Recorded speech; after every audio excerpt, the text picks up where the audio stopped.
What is everybody? Welcome back to Truth and Transparency. Friday, March 20th. It's during March Madness. James Gracey, Alabama student, found dead in Barcelona. I got some questions about that cell phone. Going to talk about it. Also, worked all morning on the direct examination of Eric Gower. Eric Gower will be the state's second witness in the mock trial. On the search for a missing University of Alabama student. 20-year-old James Jimmy Gracey was visiting friends in Spain this week when he went missing around 3 a.m. Tuesday morning from a beachfront nightclub. We've just learned that a body has been found in the waters by Spanish search teams who've been diving and searching by boat and air. News Nation Live anchor and senior correspondent Laura Engel joins us now with the latest. Laura, this is not news anyone wants to hear. Oh, this is just terrible news, Nick. We're just getting this update within the last few minutes that divers have recovered a body in this very area where Jimmy Gracey went missing. But as you mentioned, police have yet to confirm the identity of the person that was pulled from the water by divers. He would end up being identified. So you can imagine the time that that's going to take. This has just happened. Jimmy Gracey, as you mentioned, went missing on Tuesday in Barcelona, Spain. Last seen leaving a beachside nightclub after spending the night out with his fraternity brothers on this spring break trip. The details of what happened next still remain unclear. Trying to drill down on what happened here because we've got these reports, Nick, that he was seen with another person leaving the bar. Unclear who that person is. We told you last hour that divers have been in the water searching for Jimmy Gracey near where he vanished. We have reached out to the police in Barcelona for comment. We have not heard back on the new development, only in the terms that they say that there was a body, but they just can't tell us anything more at this moment. And again, as we are continuing to work the story, we have reached out to many people, including the University of Alabama. They released a statement today saying that they are keeping Jimmy and his family at the forefront of their thoughts, and their staff are in direct communication with the family to offer every support and assistance as possible, and asking anyone with information to contact local authorities. Again, as we take a look at this map, we know that he was out. There were reports that a wallet was found, that his phone was found, all of those details. No, actually, what it is that somebody was arrested and they had his phone. So that's number one, is that somebody got arrested. I'm not clear on why they got arrested. It could be for what if somebody got arrested that's his friend for disorderly conduct or drunken, I don't know, whatever. But that's the first thing is for me is that why didn't he have a cell phone on him? Very bizarre. So number one. Also, was he robbed? If somebody took his wallet and his cell phone, if he didn't have those items on him, details really need to be confirmed by local authorities. We're in contact with Spanish news. They're saying that he walked off towards the water. I mean, who just walks right into the water and just I'm going to go in the water? A Spanish newspaper there as well with reporters. We've been going back and forth all day working to confirm some of these details that are starting to come out. But again, a new tragic turn in the search for Jimmy as a body is found in this last hour. Now we wait. And remember, Nick, we heard yesterday that his father had flown into Barcelona. So we know that there's family there now waiting for this news. So hopefully he'll be able to assist. Laura, keep us updated. Laura Engel with the latest. Laura, thank you so much. Thank you for watching. Subscribe below and download our News Nation app right now on your phone, and you will get fact-based, unbelievable update. So great. All right, let's take a look at here. Look at here.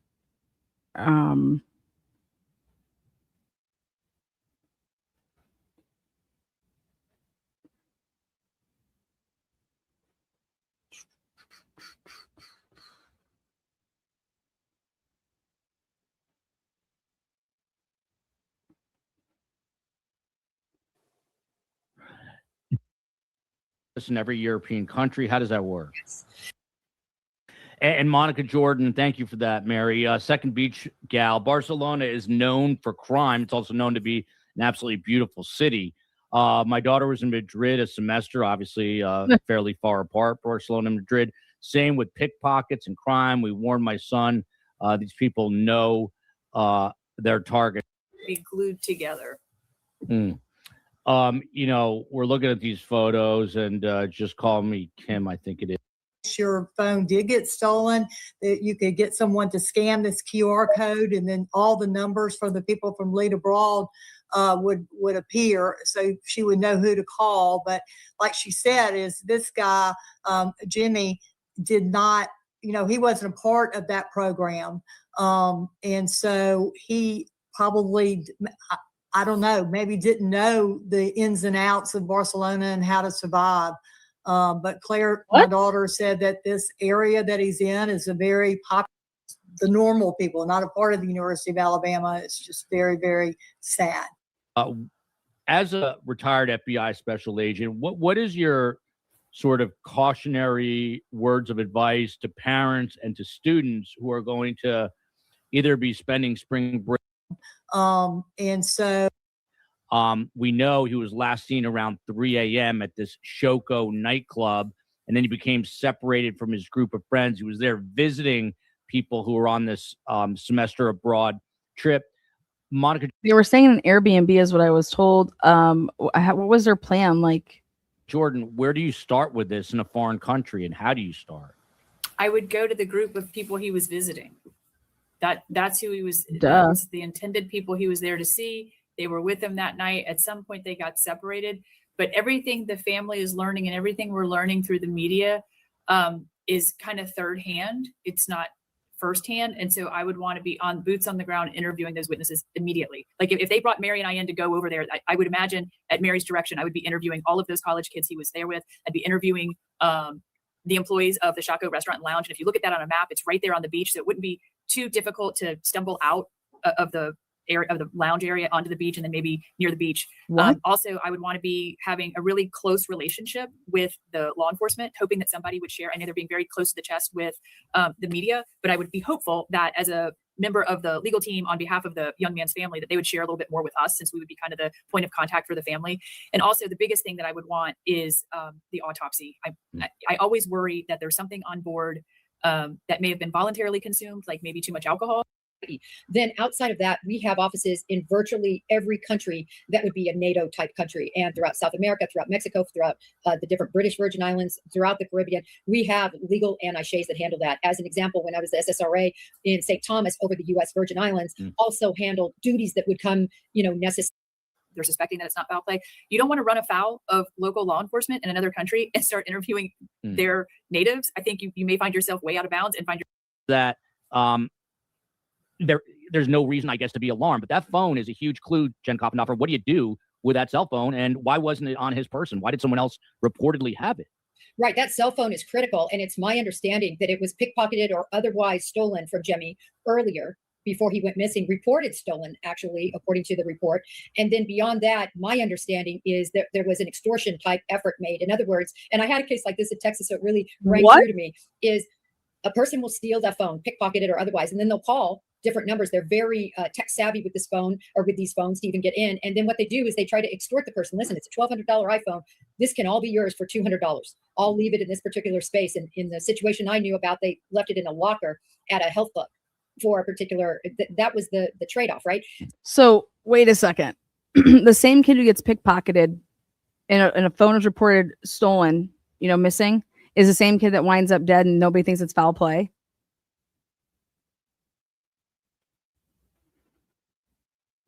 So that is what I'm understanding. However, I would love to see the police report on it, but there's a lot of these petty thieves that run these scams in these areas.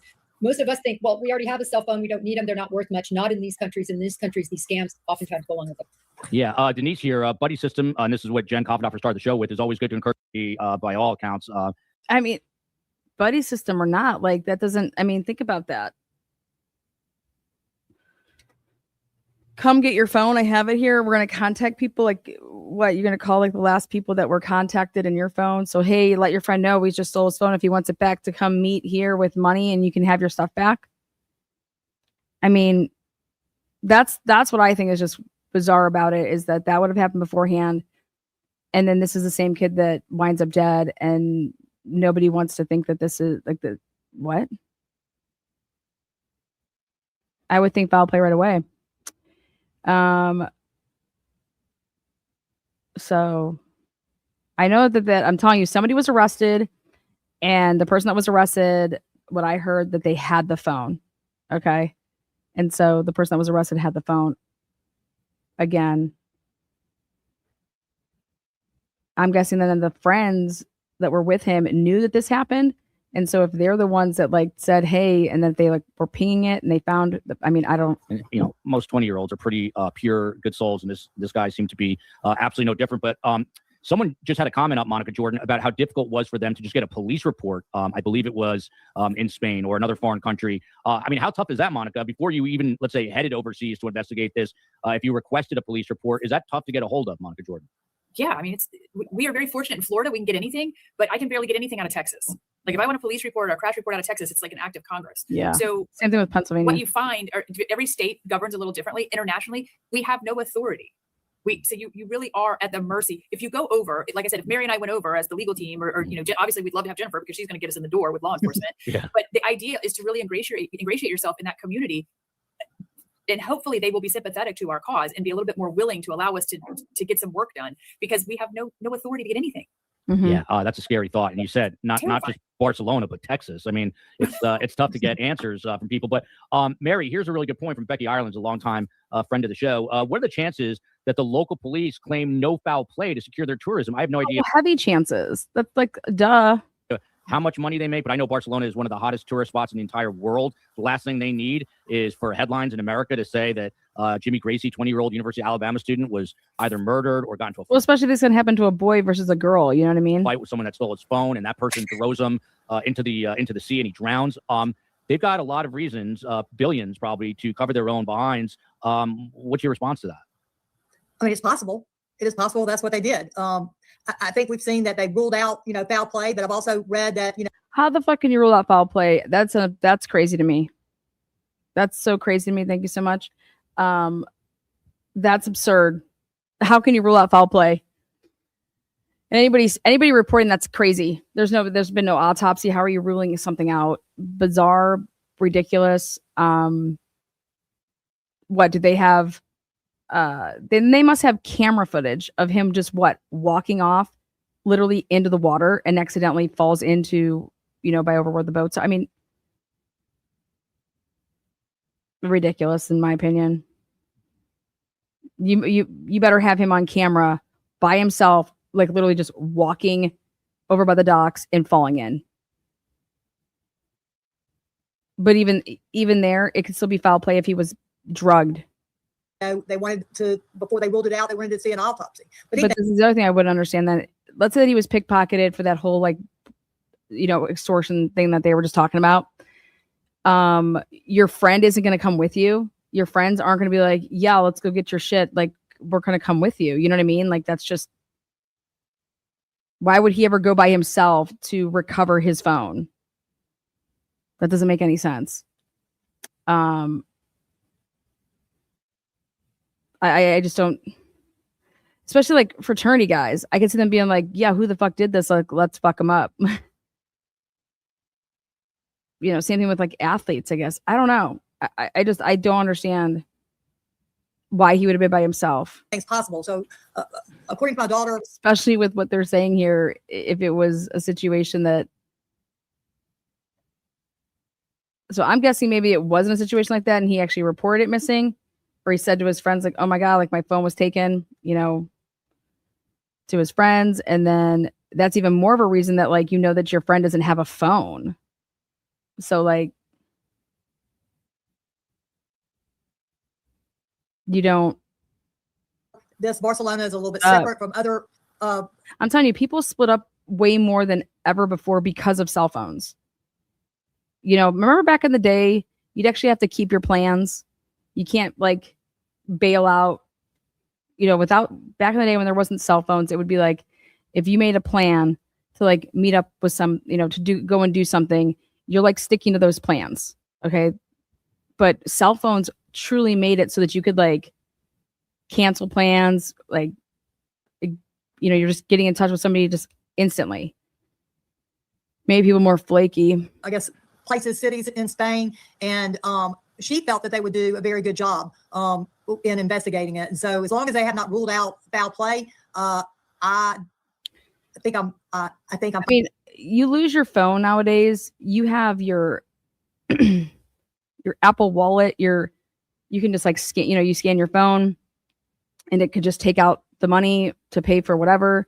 I'm telling you, these phones, like, it's not like back in the day where it's a flip phone, or I could just there's like, your phone is something that that's actually not a bad idea to extort somebody for your phone, because the mere, hey, I don't want to deal with, I'm gonna have to get a new phone. I'm gonna have to set up all this shit again. I'm gonna then have to, that always happens with like your cards. I'm gonna have to get new cards because that shit was on there. It's a pain in the ass. So this is crazy. This is crazy that they're ruling out fucking that foul play could just be gone. Whatever. But I think people separate now more so than ever before because of cell phones, and because they're, oh, well, I'm sharing location so you guys will know where I'm at. And you really want to like make somebody naked and vulnerable? Shit. Take their phone. Think about it when you like leave your house and you're like, oh my God, I left my phone. I mean, you're not just going to work and my phone's just going to stay there. Like, you're turning around to go get your phone.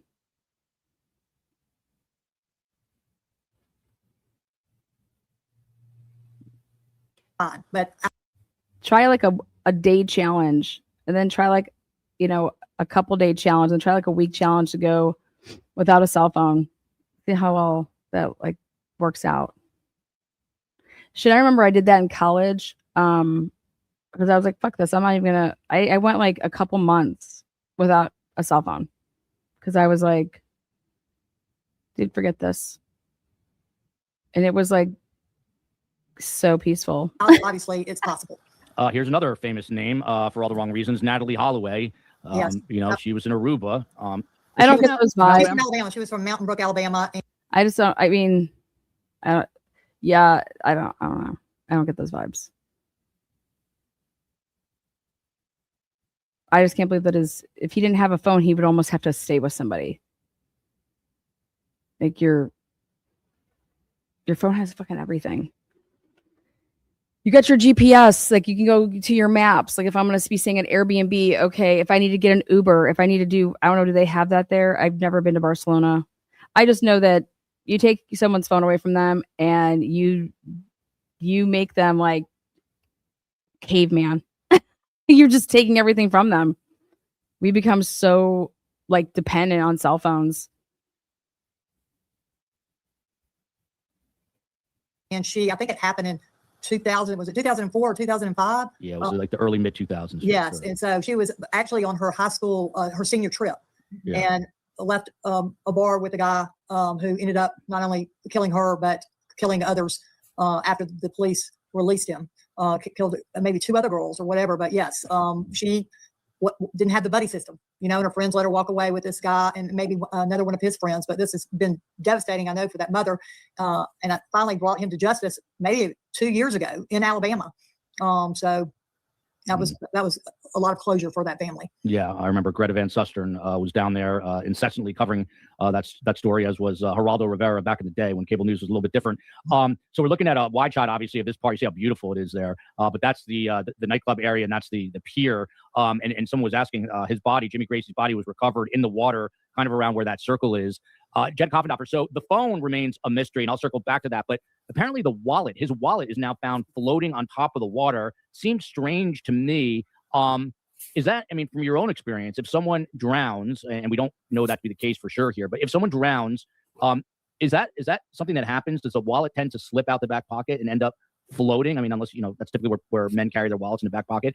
Did that little detail that they found the wallet floating there, did that throw you for a loop at all, or did it make perfect sense? It made perfect sense. And actually, when I read that early this morning, I just completely deflated. You always want to hold out hope that they left with that person. It was a girl and they just held up someplace overnight and that everything's going to be okay the next day. And early this morning, about probably 4 o'clock, when I was up and read that, I was just sick at my stomach because I knew that they would probably find him in the water. And of course, law enforcement thought that. So it is very normal. Sometimes they even lose their pants and things like that, shirts, because of the currents and because of the sort of shrinkage. as the cold water hits the body, and depending on the loose clothing and loose items come out. So that is usual. This is horrible. And again, I keep, as a parent now, I'm thinking of these parents, and he's, it's just, they've got to be beyond devastated. They released their own statement, which I think the COE has. We tried to get that up, COE. Now, hold on 1 second. Let's go with this one. I want to see what we know so far.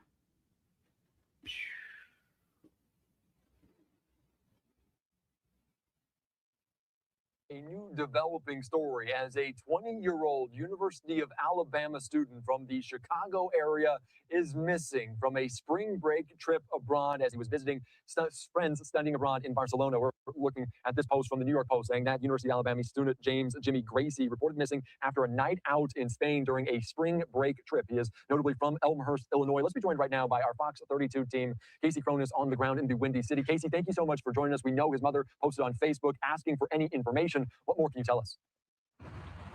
That's right. And this is really a puzzling case. Part of that because we are relying on Barcelona authorities to provide us with information, and we have not yet heard from them. We sent several requests, not only to Barcelona officials, but the U.S. consulate in Spain as well, asking for more details about this investigation. Now, it is about 11 p.m. there, so it is late, but we do know that Jimmy Gracey's parents are there. His dad was on the ground this morning. His mom was en route to go. As you can imagine, they are desperate for answers in this case. And you mentioned it. They turned to social media, to Facebook, to ask those in the Barcelona area if they know anything, because you mentioned it, but Gracey was last seen out at a club around 3 a.m. yesterday, Barcelona time, and he was last seen by his friends there. But interestingly enough, Fox News is reporting that police obtained his cell phone from someone during an arrest. So they are saying that police arrested an individual who was in possession of Gracey's phone. We haven't learned any more details about what that means, when that happened, or the details surrounding that arrest, but that is the closest information that we have. Gracey, though, is nowhere to be found. Earlier today, we spoke with retired FBI agent Ross Rice, who says this is a really good reminder that when you are overseas, especially, to stay alert. Take a listen.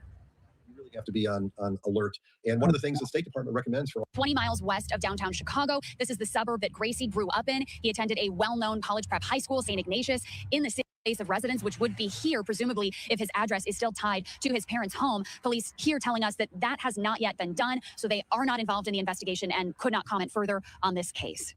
Brother, it's completely out of character for him to not check in with family and friends. We are working closely with local authorities and are incredibly grateful for the support we have received. We ask that you keep Jimmy in our thoughts as we continue to do everything we can to bring him home safely. Dude, who are these fucking friends? Who are his friends? Damn, frat brothers, my fucking ass, man. Hell, leaving each other. I just don't get it. I don't understand that. What is up, guys? Good morning. Welcome in. We're going to switch on over. So, going to be bouncing all over. Now, let's see something.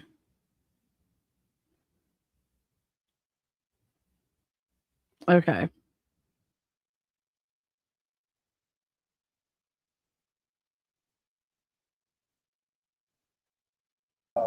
His girlfriend, Magnolia. Now, it's ex-girlfriend. If you don't know who Magnolia is, for some context, that is the person that Bullhorn Betty got to the side for, right? I did a whole show on Magnolia. She comes from the O'Keefe Media Group, James O'Keefe's organization, before he was by himself. But she was let go because of the way she did her undercover work. She was like setting up senators on some weird sexual stuff. You have to go check out the live I did. I break it down with all the receipts. You have to go look at that. I'm not on here to take any shot at that woman, because if you read the paperwork of what this guy did at JLR, it's disgusting. She suffered broken nose. I mean, the depth of injuries that this man did on this woman, it's going to be hard for any YouTuber to really show or even talk about it, because it's just that bad. It's pretty disgusting. And you know, I've been telling people about this dude for a long time, and it's weird, like the feedback that we get, right? This is somebody that I know, and I can definitely give some context in, because if you remember back in the Gatti Petito case, there were instances where men had a problem with us being out there. And there's a video, you can type it in YouTube, where a man actually approached JLR, and I believe Betty was with him, and the dude wanted to get busy with JLR, but JLR, as a coward, and he ran away because he was scared of that man, right? He was scared of that man. But he'll do this vicious, violent stuff to his woman, and then death threats for if the information gets out. And that's very interesting because all this is dating back to December of last year. So he kept it on the hush hush for some time. It's extremely interesting with this guy, right? Any feedback. I've been telling people, right? You can search in YouTube, JLR investigates doing weird stuff with a soda bottle and Hitler. And you know what will come up? Me. Because I showed him saluting Adolf Hitler and he was pretending to suck Adolf off. He was sucking the soda bottle like it was Adolf's blank. And what people will be like, oh, he's had a past, so what? Look here, man. I'm the last person to talk about anybody's past. We've all had pasts. I'm not talking about him going to prison or jail. I'm talking about the weird stuff that he's done on the internet, right? Since he's been out of the incarceration, since he's been out, right? So these people that defend it, it's so weird. I've always wondered why people supported this guy, right? And I don't think anybody can get behind this atrocious paperwork of what he just did and try to keep it on the hush hush. Another thing is, if you ever hear JLR speak, and it's very rarely, but he's spoken about me out there in the Gary Petito case. Because unlike JLR, I'm not a coward, right? And I would shoo those guys and those men away. Not that instance with that military guy, that was all their fault. But many times being out there, people would approach and yell. It's all over my live streams. They're still publicly available. You can watch it yourself. He would never confront anybody who was angry or frustrated with people being out there. I always ran them out. It's funny because he calls me crazy. White was crazy. No, I'm just making sure everybody that's with me is safe. It's very interesting to know that he only viciously bash his ex-girlfriend. Now, it's so disgusting, the paperwork that I read, right? It's very gross. This guy is a complete weirdo. And going back to that whole thing, I wouldn't say this is weird shit. I said this is violent. This is violent stuff. Okay, this is violent. So last night, of course, I couldn't go right to sleep. So I was like, I want to look into some of this shit and to do with JLR. And I was like, I want to do my own research. And Bella was like, hey, maybe you should take a look at X, Y, and Z. And I was like, huh, interesting. So hold on one second.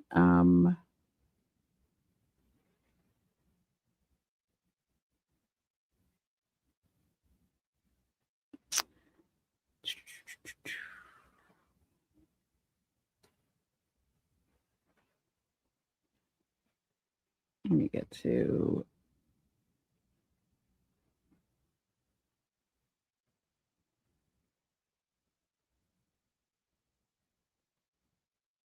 damn. Okay, hold on one second.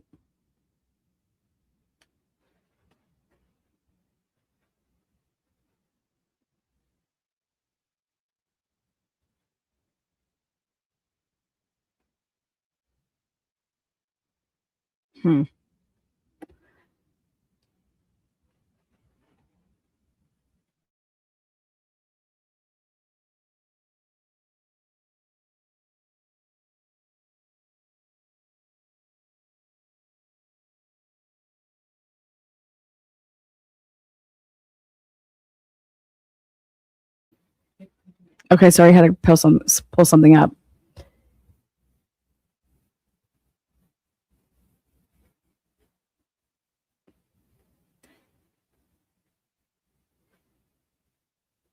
Yeah, that one. Let me see.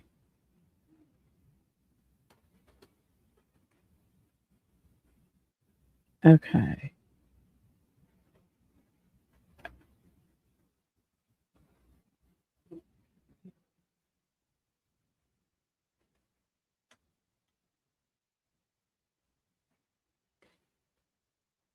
This is it, right? Yeah.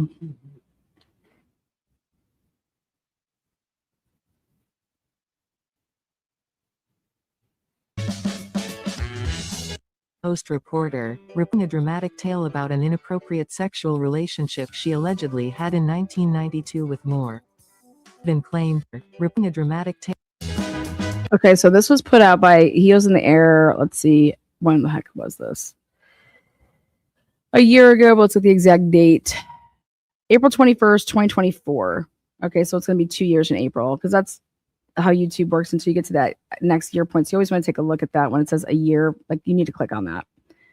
All right. So who is Magnolia Sims? I was like, okay, well, what's this?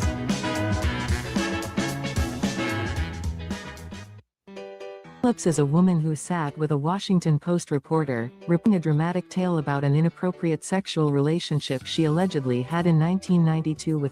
So this was from the Washington Post, 1992. Roy Moore. Then claimed that the statutory. Magnolia even claimed that the statutory rape led to an abortion at 15 years of age. Rape led to an abortion at 15 years of age. After weeks of sending her essay accusations to reporters, Magnolia is being vetted by the Washington Post.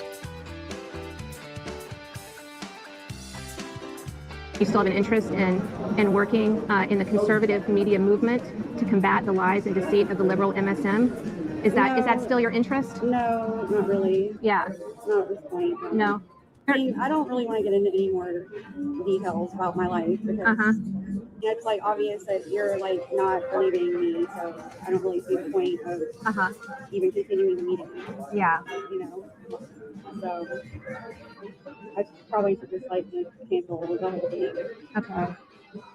Okay. Well, if there's anything, if there's anything you want to say for the record, we're, like I said, we're planning to write a story. Your name will be probably could be in the story.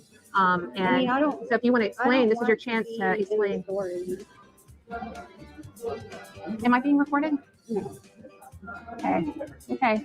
All right. Oh, hello. We are live. JLR investigates. Come on in. We have to talk about this situation. So right there, I was like, what the fuck is that? I was like, 1992, an alleged. I mean, I was like, I have to do more research on that, but that's the Washington Post doing an article saying, hey, we're going to talk about the fact that we believe that you lied about being, and that there was an abortion that came from it. And so then that would mean that there was no abortion and that there was none of that. Like, what? Again, I have no idea if any of this is true, but majority of those who died today were children. Beautiful little kids between the ages of 5 and 10 years old. So our hearts are broken today for the parents and grandparents, sisters and brothers of these little children, and for the families of the adults who were lost. And I'm here with my friends Adam and Ryan Lanza, and we are at Bresson Farm Road, and we are going to the neighborhood of 36 Yogananda Street in Sandy Hook, Connecticut. We are going to go to the house of Ryan and Adam Lanza. A police presence. We have media outlets up here.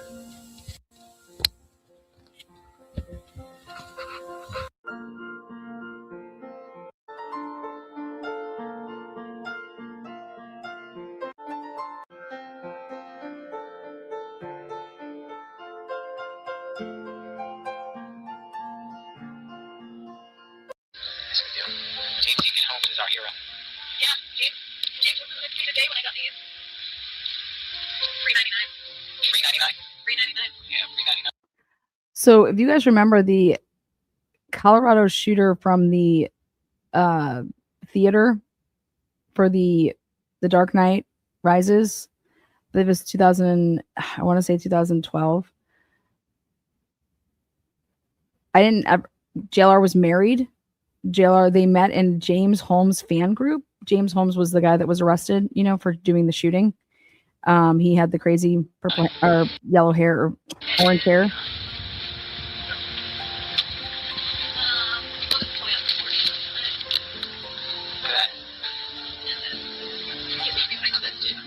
Jonathan Lee Riches. Yeah, Bonnie and Clyde, motherfuckers. Pull that shit with Bullhorn Betty.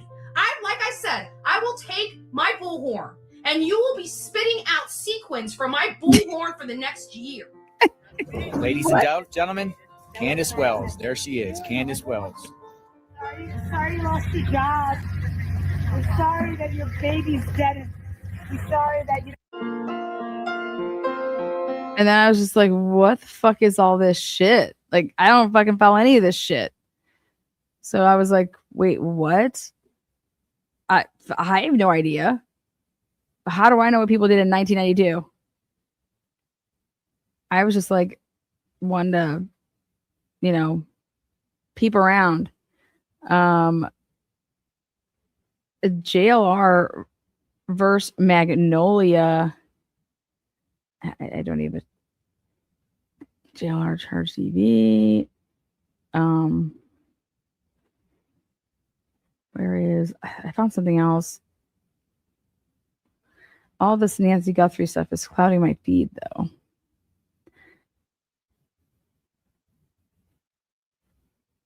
God damn.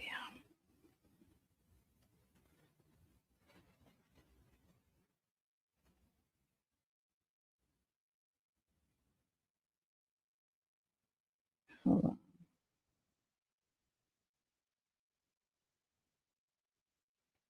Again, I don't know what this is.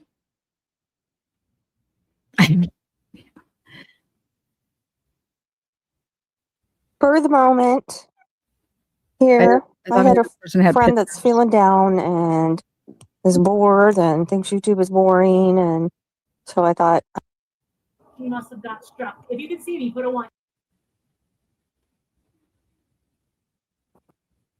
The fuck is all this That happened, but the thing is like every time I get into a fight, it's always because I'm defending myself. Remember, you can only trying to get an injunction to get this blocked. Justin Timberlake's doing that, right? Right? What? You're pathetic. You're pathetic.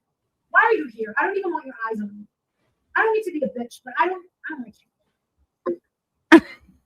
I think that this is pretty. I don't know. I've never even heard anything about cancer. I haven't either. I've heard nothing like that. I mean, I guess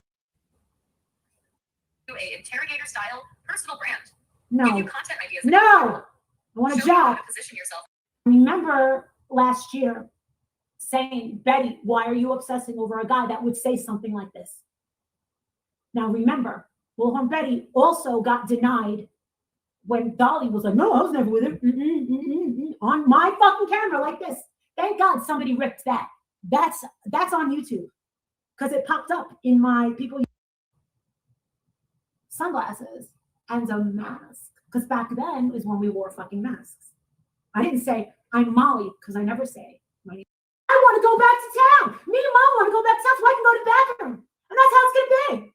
Yeah. And then Olivia went, oh my God, I will go in because he said, go into the woods right there. And she goes, no, we need to go into town. I'm not here to go to the bathroom in the woods. no, that's her screen name, Muffy. She doesn't go by her real name online. But She's really said you're gonna fuck anybody up the ass. You look over and goes, no. I go, you have to do dump thoughts? She goes, no. I go, you have to suck the cock? That's what people can. That's you know how I am. Can you believe that I said that? Because it's no proof. TV assault, I'm not sure. I've honestly been just diving, reading parts of stuff, making sure that it's legit, and then going on to the next thing because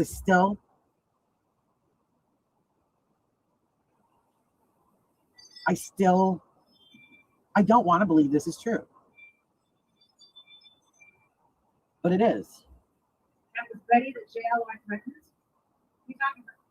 JLR did stop paying subscribers just for the last week. Exactly, Luna. I don't think anybody really cares about this Nancy Guthrie anymore. Police visual and report. You are absolutely right. There it is. Love that your phone still stands.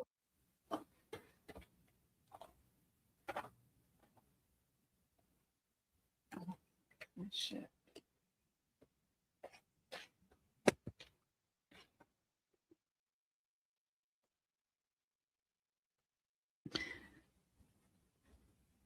Where is All Season River Inn? Let's take a look at where All Season River Inn is located.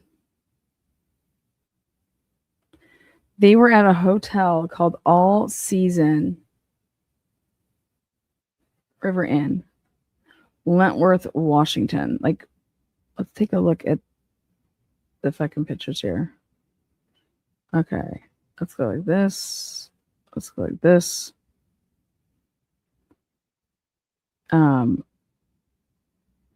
I have the police reports and everything.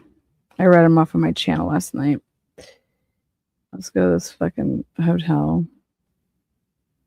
See what's up. I want to see some fucking pictures of this shit.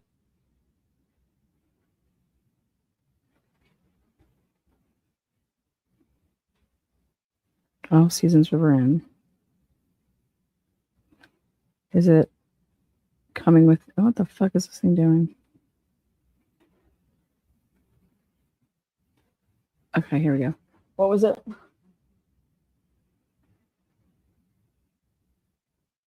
Okay. Okay.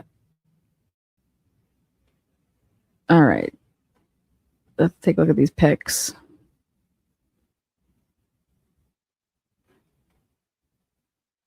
Also, okay, so let me make myself available to be seen. All right. I responded to All Season River Inn located at Leavenworth, Washington for a report of assault. The victim reporting party identified herself as Jamie Magnolia. Jamie told dispatch she received an injury to her nose from a fight last night with her boyfriend, Jonathan. Rivercom was also informed Jonathan had taken Jamie's phone and left last night. I arrived at the location at the same time as aid. We contacted Jamie at the main entrance. What time? At 10:21 a.m. on Christmas. So on Christmas Eve. So she calls at 10:21, or at least like that's what time this guy got there. The officer got there at 10:21 a.m. This was the hotel.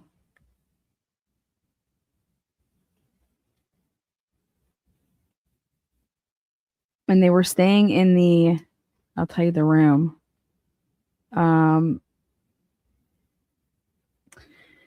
I arrived at the location at the same time as A did. We contacted Jamie at the main entrance door. I could visibly see bruising around Jamie's right eye, consistent with being in the early stages of a black eye. I could also see a small red mark on the upper right corner of the bridge of Jamie's nose. Her nose was visibly not straight and resembled what I have observed through training and experience to be broken. Jamie requested, and that's Magnolia, that we all speak in the room where her belongings were, which was the Shenandoah room at this location. So Shenandoah, let's see if we can find that room. See Shenandoah, Yukon, Colorado. There it is. Shenandoah, 1 king bed, jetted tub, river view balcony. We're going to get a good pic though. Come on, you have to have a better picture of the Shenandoah. Here it is. The Shenandoah right here. Shenandoah. Can you guys see that? Shenandoah, Colorado, Rio, Tennessee. Oh, look at that. Jetted tub. So they went here for Christmas. I mean, this happened on, I'm going to try to get, where's my Shenandoah? Shenandoah? Who the fuck knows? Exterior, man. Come on.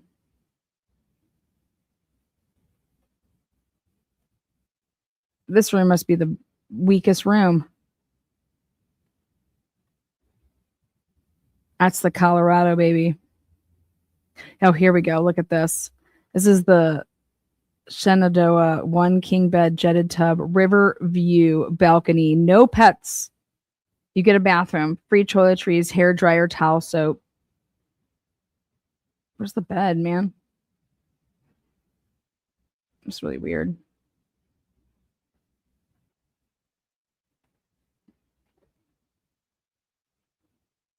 They're showing the Columbia like a motherfucker.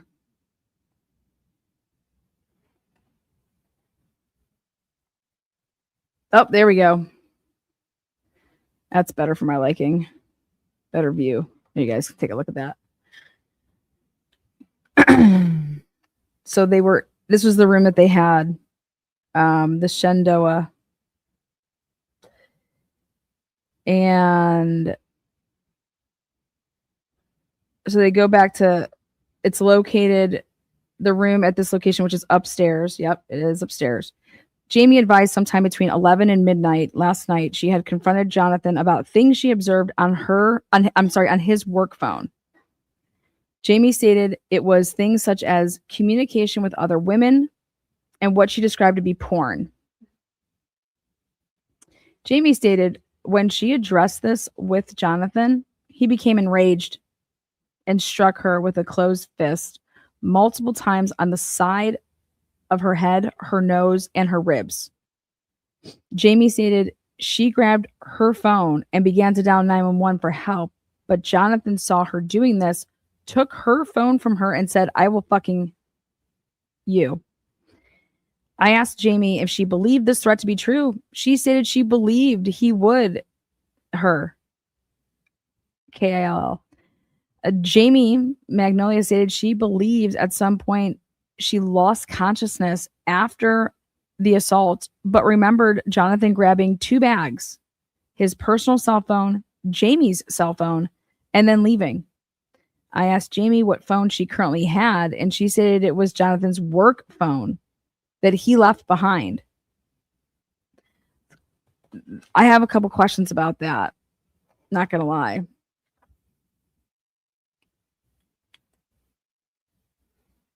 So let's see here. Left behind his work phone that he left behind. Okay. Jamie said that she did not know where he went, but believed he may have taken the white Jeep Compass they rented. I observed a white Jeep Compass to be parked outside prior to making contact with Jamie. Now, the police thought that this white Compass that was parked outside was theirs. Come to find out, it's not theirs. I asked Jamie if she would be willing to have her injuries photographed for documentation. Jamie agreed. Due to most of the medics on scene and myself to be male, and one of the areas of the injury requiring Jamie to lift her shirt, I asked a female medic if she would be willing to take the photos.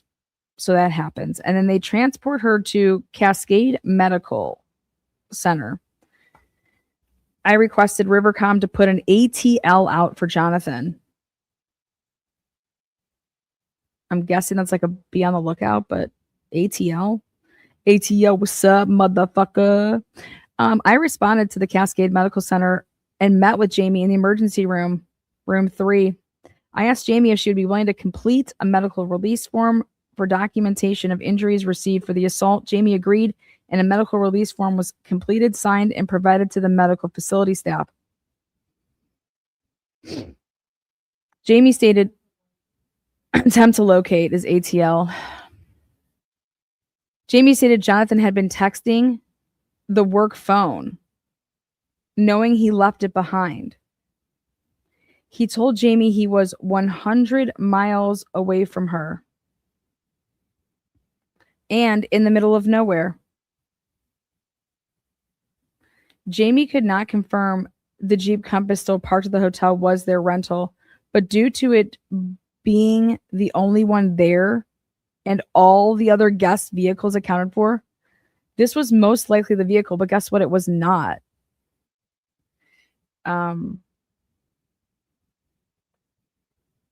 Jamie believed Jonathan to be most likely still in the area, and their flight leaves tomorrow, which would require them to travel back to Seattle and then return the vehicle to the airport where it was rented. I was also advised by Jamie that in August of this year, she was on a work trip with Jonathan and Charlotte. This was when she first found out about his infidelity in August. His infidelity and porn issues. What? She stated she confronted him and he attacked her in the hotel they were staying at. Jamie stated it was similar to this. He assaulted her violently and then took their rental car and drove back to Florida where they lived. Jamie stated there is a long history of Jonathan assaulting her in their almost 3-year dating relationship. She stated she knows she should have left many times before this, but hasn't. Jamie stated Jonathan needs to be held accountable for what he did. After Jamie was discharged from Cascade Medical Center, I was provided a copy of the medical documents for this visit, and I provided Jamie with a courtesy ride back to her hotel. Deputy McComas and I searched the room prior to Jamie going back in it just to make sure that, nobody was there. The on-site manager was contacted, who changed the security code combinations for the front door and for the room Jamie stayed in. Like, he couldn't even get on property.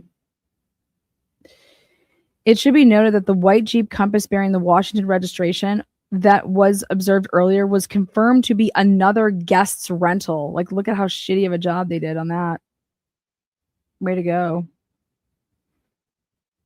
And it was not involved. Like, how did you not realize that fucking, like, earlier when you would have ran it? The fuck out of here. It's really bizarre. Anyways, I have probable cause to arrest Jonathan Lee Riches for violating, assault in the second degree, harassment, threats to kill, DV, and all these statutes in Washington. Interfering with reporting of domestic violence. Now that's going to be interesting for me. 12:26. So the next day, I received a text message from Jamie on my department issued cell phone that she canceled her original flight and booked a flight with a different airline and boarded without issue.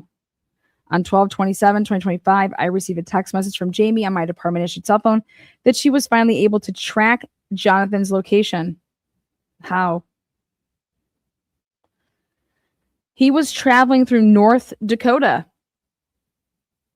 It is not known at this time if he is driving back to Florida or to a different location. And then that's it. Then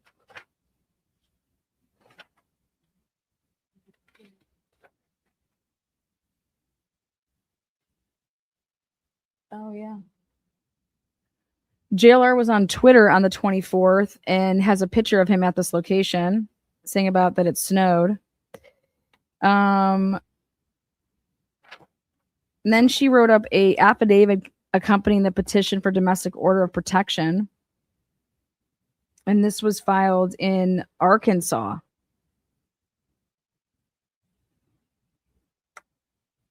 Not in Florida. So I wonder if she's staying with family or something in Arkansas. Beginning January of 2023 and continuing through. So beginning of January, just so you guys are clear on this, beginning of January of 2023, that's the Brian Colbert arrest date, That's when I most became acquainted with Jonathan Lee Riches through Idaho 4. So beginning January 2023 and continuing through December 25th, 2025, I was involved in an intimate domestic relationship with respondent Jonathan Lee Riches. During the course of this relationship, the respondent engaged in a persistent and escalating pattern of domestic abuse, coercive control, intimidation, financial exploitation. Interested in that. And physical violence towards me. On Christmas, the respondent violently, now this is the other thing is, I thought this happened on Christmas Eve, but, on 12/25/2025, the respondent violently assaulted me, causing extreme injuries, including broken nose, and septum, significant trauma to my head and ribs, requiring emergency care, CT scans, x-rays, and will require reconstructive surgery. Holy shit, to repair broken and crushed bones in my nose. And then this has a star next to it. This assault is currently pending felony assault charges, threats to kill with the chief criminal deputy prosecutor in that county in Washington. And then she attached the case number with the police report attached. Throughout the relationship, the respondent physically assaulted me on numerous occasions, including strangulation. You guys, she is alleging 24 times. That's 24 times. I'm surprised she's saying it like that. 24. Like 24. In August of 2025, respondent committed a brutal assault against me involving beating me repeatedly with his closed fist.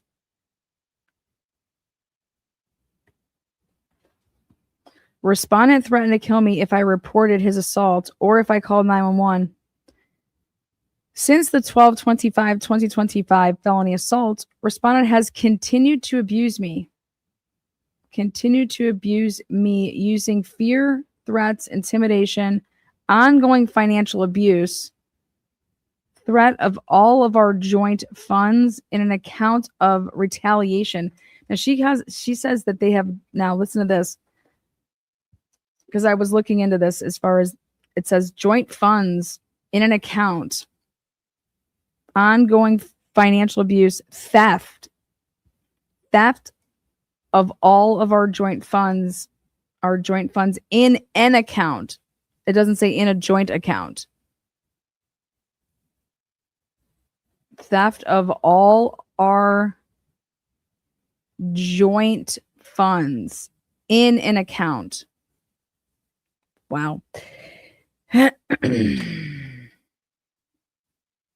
Respondent fled the crime scene, fled the jurisdiction, and remains a flight risk.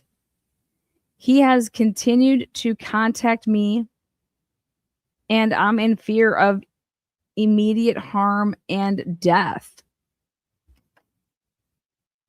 And she did this on January 20th, 2026. And then I said, well, when was he served? When did he arrive in Florida? I mean, not Florida, in Tucson. When did Nancy Guthrie go missing? Basically at the end. So he was served petition for order of protection, ex parte order of protection, order for hearing, served date 1/23/2026. Served by D Corporate Civil Process Unit. So he was served at his home on January 23rd, 2026 by a private process server at 2:40 in the afternoon. So was he live on January 23rd, 2026? And then that's it.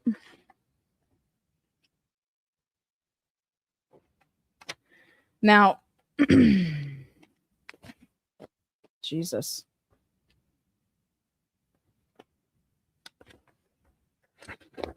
Fucking Jesus. What is... For fuck's sake.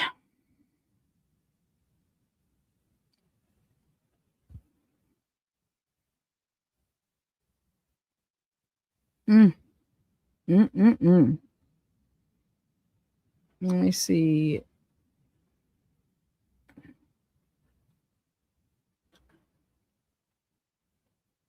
Magnolia's channel. She has her YouTube channel. The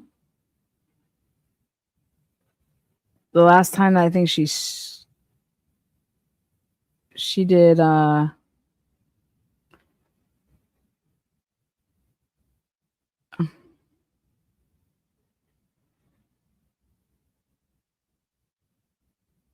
yeah, here.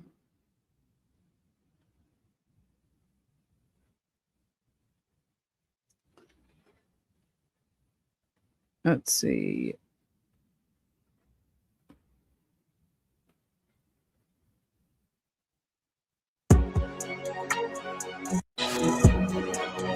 Clearwater Beach.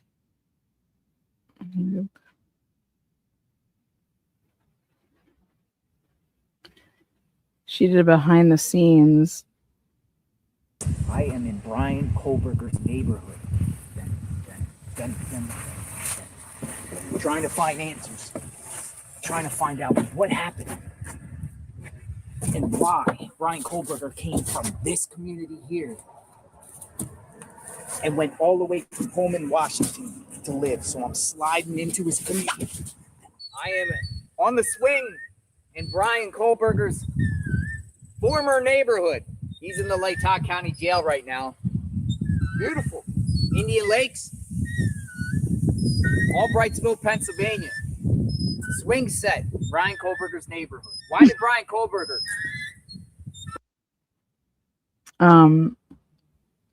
Again, this is called Behind this. I thought Behind the Scenes. Where is it? Yeah, JLR Behind the Scenes. So like then exploring the northern U.S. Canada border with JLR. Saturday Night Live case out with JLR. All right, we're live. We are live. Hello, hello, hello, everyone. Good evening. JLR investigates. Magnolia investigates.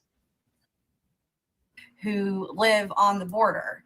Like their house or their property. Okay. And then what, she just leave, right? She just got in her car. She got in her SUV and leave. Yeah, she was very concerned. She kept looking up towards the mountain, I guess, to see if you were coming, and you never came. So she we made her viral, right? So I made 2 videos of 2 encounters. First off, she was disrespectful to me. I come in peace. I just filmed.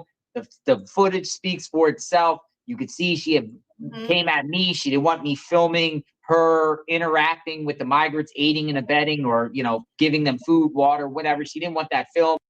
Tasked with the border itself, but they're tasked with also there's a lot to talk about, but I mean, I guess we can start with our trip Border. if you want. Yeah. Border stuff. So every day checked for a really long time on that case. One of the things with the Micah Miller case for justice. So I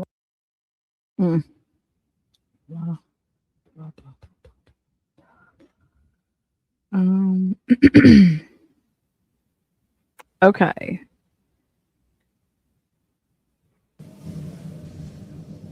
Okay, so earlier today we were driving down the road, and all of a sudden Jonathan was like, "That's a scam, that's a scam." And I'm like, "What's a scam?" He's like, "That's a funeral scam." And I didn't even see what he was talking about. There were these people on the side of the road that were holding these signs. And I mean, I didn't even pay attention to it, but he was like, "I saw them yesterday. They're out here scamming people. It's fake, it's fake." I'm like, okay. So we went to the gas station and parked, and then he got out and he was like, "I'm just going to go over there and ask them if they know the kid's name on the poster." And so he got out of the car and he went, you know, and he was gone for like 10 minutes or something. And I don't know who these people are. I don't know where we are hardly. We're in, you know, Springfield. And all kinds of weird things happened. So this is when they came to see the eating the cats, eating the dogs shit. So I just had to wait, and he came back to the car, and I asked him what happened. What happened, JLR? So I'm at this corner here, and these people are on each corner in yellow vests, and they have a big picture of a white kid, and they say funeral. So I went up to him and said, "Who's the funeral for?" And she said a name, but it was hard to say. I was like, "Who?" And she's like, "Get out of here, get out of here." And I'm like, "Well, tell us, how did he die? How did this kid die? When's the funeral? What was the cause of death? Like, what's going on? Tell me about this boy." What? And she got so hostile and worried, she went across the street. I went across with her, and the other friend was not giving any information. They went across the street, and the guy across the street was all yelling and belligerent at me and saying he's going to call the police, and they were cussing and huffing and puffing, and they just left. Wow. Total scam. Total scam. How did you know it was a scam? Well, I mean, it's these people. I mean, you want to know who the funeral is for. You're showing an image. If it's some people, and I think they were Spanish descent. I think they were Hispanic, and they were, you know, don't know any specifics about a boy they're soliciting money for a funeral. Yeah. What funeral? Tell me about the funeral. Because if you tell me the story, I can share that message out and probably get people to donate. But instead, it was all these secrecy and hostile behavior. I don't know where they went. I'm looking around. They went this way. What the?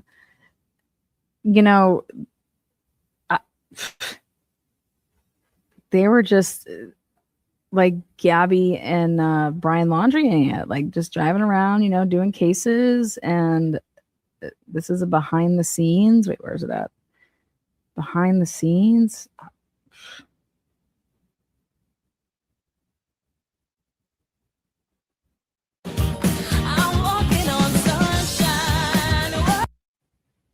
Good morning, Kimberly Sullivan. Who the fuck's that?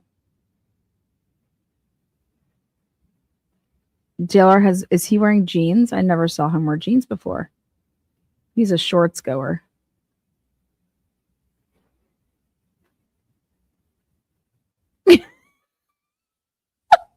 What? You guys, I don't. Hey, I'm trying to boots on the ground. What's this? Amazing rescue.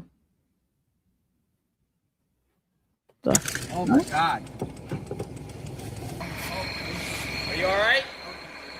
Is that JLR out there?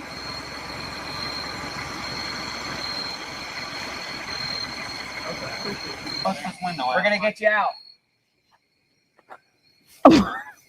What the fuck? I can't open the door right now. I'm gonna have to bust this top glass out when I pull you out, okay? But and then I come around the curve, and I'm gonna pick him and see his truck. Yeah, I'm gonna get you out, all right? What are they doing? We're gonna bust through. Let's turn your head, okay? Turn your head. Watch your head. Watch your head, okay? Watch your head. Cover your head, sir. There you go. Look away. Look away.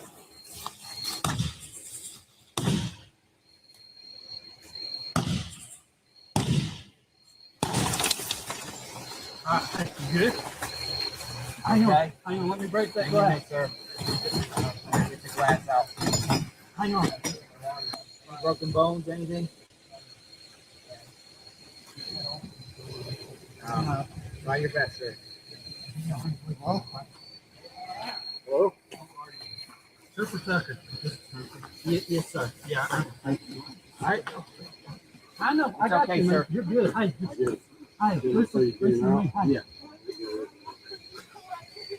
Hey, I know. You're good. Hey, you're good, man. You stand up. Yeah, anybody got a flashlight? I got you, man. Here. Hey, I'm here for you. You're good. All right? I'm here It's for you. okay, sir. Everything's going to be okay. We're here to help. We're here to help. There you go. There you go. There you go. Come on in. Come on out. We're here to help. Come on, you're good. Come on, you're good. We want to get you out of the car. We don't know if anything's leaking. Okay. No, you're good. You're good. You're good. Come on in. Here, you're in good hands, sir. You're staying up there. You're good. You got it. You got this. Come on in. Everything's okay, sir. No, you're okay, sir. Don't apologize. Let's get you out of the truck. Sir, let's get you out. Come on. We got to get you out of here. Come on. Stand up. Yeah, I got you. Stand up. Maybe this will pop out. Come on. Come on, everything's okay. What's your name? We got a sound with the reference. Here, the glass. Don't touch it. Come on out. Let's see your arm. There you go. There you go. Stand up. We got you. We got you. We got you. Come on. Watch your arm. We got your arm. Here. Come on. You're okay. Yes, you can. Yes, you can. Come on. Come on. You're almost there. Come on, sir. Just push yourself through. You're good. Come on. We got you. Legs first. Come on. We got you. Lift your leg up. Put your leg up through. Put your leg up through. Take it down. Leg first. Leg first. One leg first. Lift your leg up. There you go. There you go. There you go. You got a handle to grab onto there somewhere? You got it. You got it. You're good. I got you. You're good. I got you. You're good. Come on. You got it. You're good. Come on. Come on. It's okay, sir. You're safe. You're good. Hey, Safe. you're good. Hey, you're okay. It's okay. It's okay. You don't have to apologize. Let's go sit down. Hey, let's take him over here. Let's get him one more. You all right? Yeah, he's going to move his life. Don't look like anything to leak it out. See, we got police here. Police are here. Thanks. Hey, you figure if I let him sit on the phone? We got police coming. You can hear them. Yeah, I've had a major accident. I got you. We'll get back. You're good. I do all right. You're good. You're gonna be sore tomorrow, but you'll be here all right. Okay. I'm gonna take these home with me. Bless you, baby. Yes, sir. My wife's a doctor. See, I got kids in the car. She was gonna run up there, and I said, "Don't run up there yet." You're good. We got EMS right here. Yeah. You send the deal on. Hello. No. You're my safety. That may be her coming to this. Yours white? Thank you so much. Hey, this was great. Yeah. You're good. You're good, man. Hey, it's all good. Yeah. You're okay. Yeah. Give me a hug, okay? I'm fine. Thank you so much. Honey, I'm right here. I love you. Thank you so much. I love you. What's happening, baby? I came around the curve and it was wet, and the truck just went off the road, and I couldn't stop it. You don't drive fast in wet weather. I know I don't. Come here. I got pinned underneath the truck. I'm right here. And they had to burst the window to get me out of it. Honey, I'm so sorry. Wow, that's just awful. Wow. Okay. Wow. All right. By the way, Chuck Norris dies at 86. Okay. So JLR's birthday was on December 26th. So I think I'm going to check out Quality Learning Center in Minneapolis. Plants a camera out there. What? Plants a camera out there. Live stream on YouTube to see what's really going on. This was on December 31st. Remember how he's driving through, North Dakota or whatever. He's in then Minneapolis, I guess. Where did he go after that? December 31st. So he doesn't do anything on the internet from the time that this happens on the 25th of December to December 31st. Let me look at my own stuff. Thanks. All right. So let's see this timeline.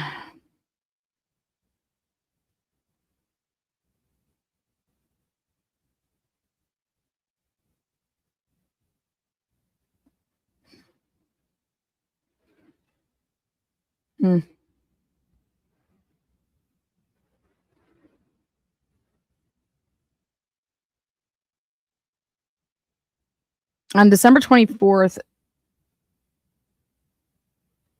he posts. Then on December 24th, 2025, White Christmas snowball fights. Him and Magnolia.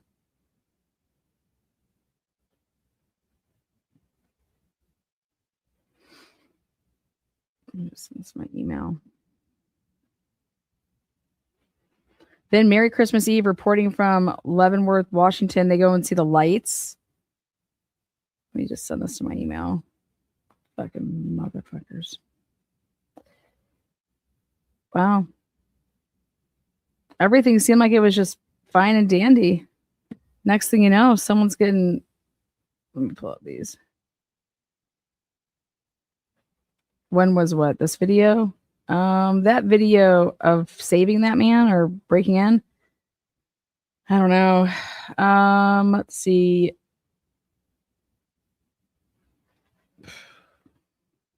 I don't know. Sorry. It was in the past 3 years. How about that?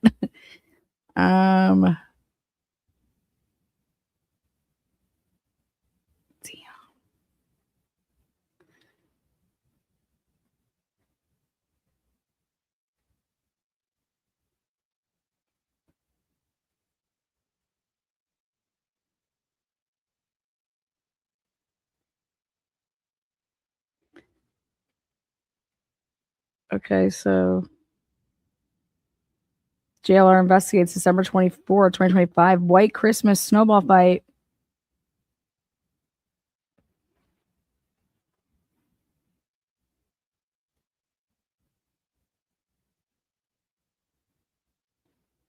So this is the night of when this happens. How long were they together? They got together in January of 2023. So then this is then a little bit later, at 10:15 p.m. Now that would be technically, since we took the screenshot over here, that's going to be 7:15 p.m. there. Okay. And this is the pictures of them doing all the lights. Christmas Eve, reporting from Leavenworth, Washington. So here they are. Out and about, celebrating their Christmas, their third year basically together would have been approaching, and they're celebrating Christmas in Washington. And this is the night of the event, this incident.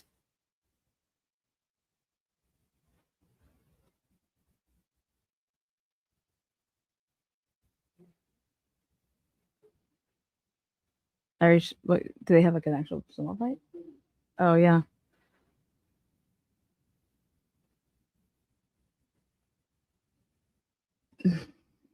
Again, this was posted on Twitter.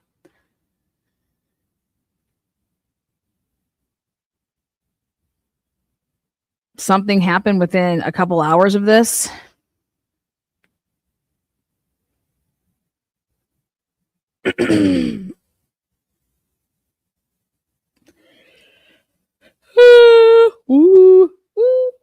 They're just in it. Let's see.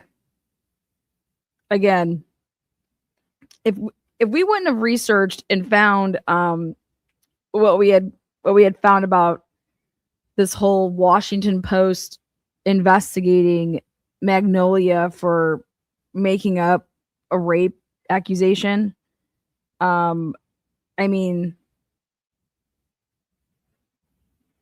so I was like, man, we need to look into that. I have no idea if that's true. It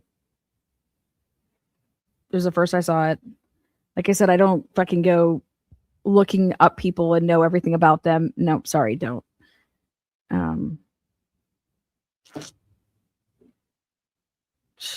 Okay, let me see here. Now he posted a video of them having the snowball fight.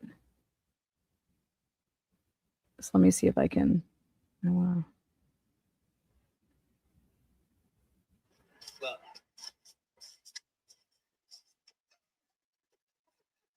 Oh my God. They he throws a snowball at her. She throws a snowball at him. I mean, this was at 8 p.m. Eastern. So when I'm looking at it, it's 8 p.m. Eastern Standard. So it'd be like 5 p.m. there. And then a couple hours later, they have this. I mean, I don't know what's true or not, but how do you fake a broken nose? You'd actually be surprised what fucking crazy people can do. I think we read about it all the time. The one woman that shot herself to make it seem like that, but really she was part of doing whatever it was, but she shot herself. Whatever. I don't fucking know. I just know that this is the police report. This is the Arkansas filing. And normally this stuff stays quiet.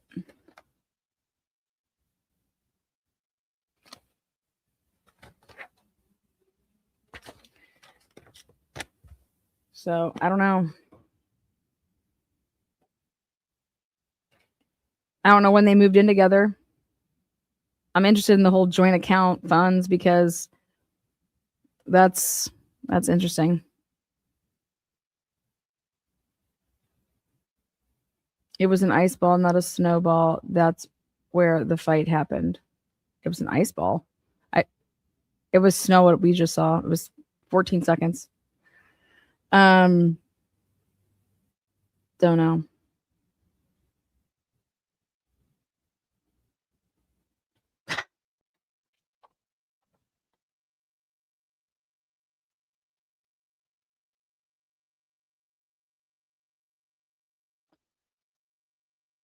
I mean, 24 times to say that you didn't report something 12, 24 times.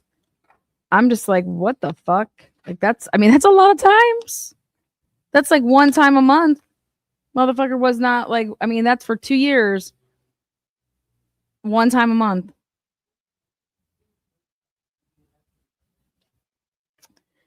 Her channel on Twitter says that she's still an investigator with JLR.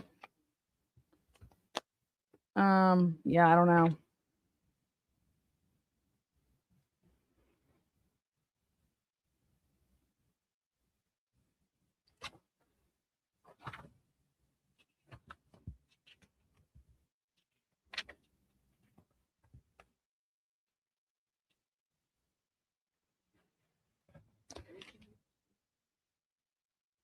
She's having surgery?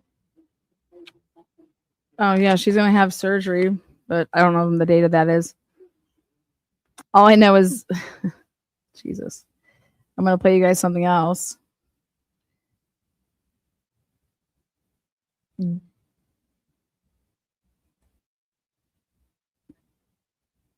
Let's see.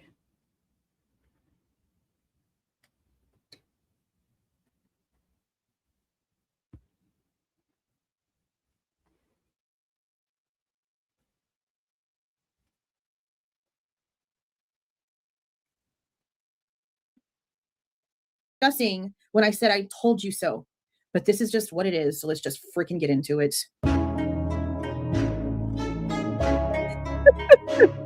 So Jules is like, I've been telling you, motherfucker. When it comes to stay away from JLR, people like that don't freaking change. It's all a ruse. No one's jealous of anyone. When you've already seen evil, when you've already looked the devil in his eyes as he's trying to take your last breath from your body, you can see it from a mile away. JLR has just had a protective order placed against him from Magnolia. You guys know who that is if you know anything about JLR. She's been around a super lot, or at least she was around a super lot after he stopped hanging out with Bullhorn Betty and Chronicles of Olivia. Suddenly it was Magnolia. Now, I wasn't aware that they were in an actual relationship. I thought it was some sort of partnership thing and that they were just working together. What? You didn't know that? Dude, everybody knew he was tapping that ass. Come on now. Bullhorn Betty went fucking ape shit over that shit. These documents state otherwise. And I need you to be prepared for what you're about to hear, especially if you're someone who's been through things like I have. And anyone else that comes over here trying to take up for this piece of shit, I'm just going to straight up block you because I don't have time for someone with that kind of mindset. I just don't. Now, again, I want to thank Nerdy Addicts because he actually has some stuff up on his own website where he has the actual police reports, and on his Twitter page where he originally posted this that I noticed, he also has the link straight to the arcourts.gov website where all of the things that happened in court this week over the past couple of days on St. Patrick's Day is the last update on here. All of this is on here for us to look at. We also have the petition for the order of protection, and there are addresses and stuff on this. So I'm going to make sure that I redact. Guys, the report's not a lie. It's the fact of the matter is like, okay, like what type of channel am I? Truth and Transparency, guys, okay? My channel is Truth and Transparency. She had a phone there, okay? Also, when you're staying in a hotel room, you usually get a phone in your hotel room, okay? And this supposedly happened at 11 or 12, okay? And so then you wait until 10 o'clock, 10:30 in the morning to call. All right, that's 10 or, if you really want to talk about, hey, Lana, well, how can you say this isn't true? Well, I have no idea if it's fucking true or not. I wasn't there. I believe that the cops absolutely saw somebody with these damages. I believe that she went to the fucking hospital. I believe that all that shit is true, 1000%. But there's from midnight or 11 until 10:30 in the morning that's unaccounted for. And I have no idea why he would have left his work cell phone there if that was the problem with the women and the porn. I have a question about that. But I need to redact in order for there not to be issues. But I don't know why he would take, unless his work phone, if he took the phone so she couldn't call 911 but left the work phone, that doesn't make sense to me. You would use that phone to call 911 then. You know what I'm saying? Or, I don't know, leave that room and go to the front desk person and, but yeah, she also passed out. She thought that she was unconscious and then she woke up. All of these things, absolutely. I'm saying that we don't know the situation. And so my channel is Truth and Transparency. I'm going to be transparent. I'm going to talk about it. And especially for how many days were we checking in with JLR's lives to go and talk about Nancy Guthrie? Of course, I'm gonna fucking talk about it. So I just believe that some of this stuff usually stays private. And so if what I just read to you came out, I want to know how it came out. This type of stuff, getting a protection order, that stuff, like it wasn't like JLR said, here you go ahead, put this out on the internet. So I want to know how the affidavit accompanying the petition for domestic order of protection got out. Okay. This is usually can stay sealed. I'm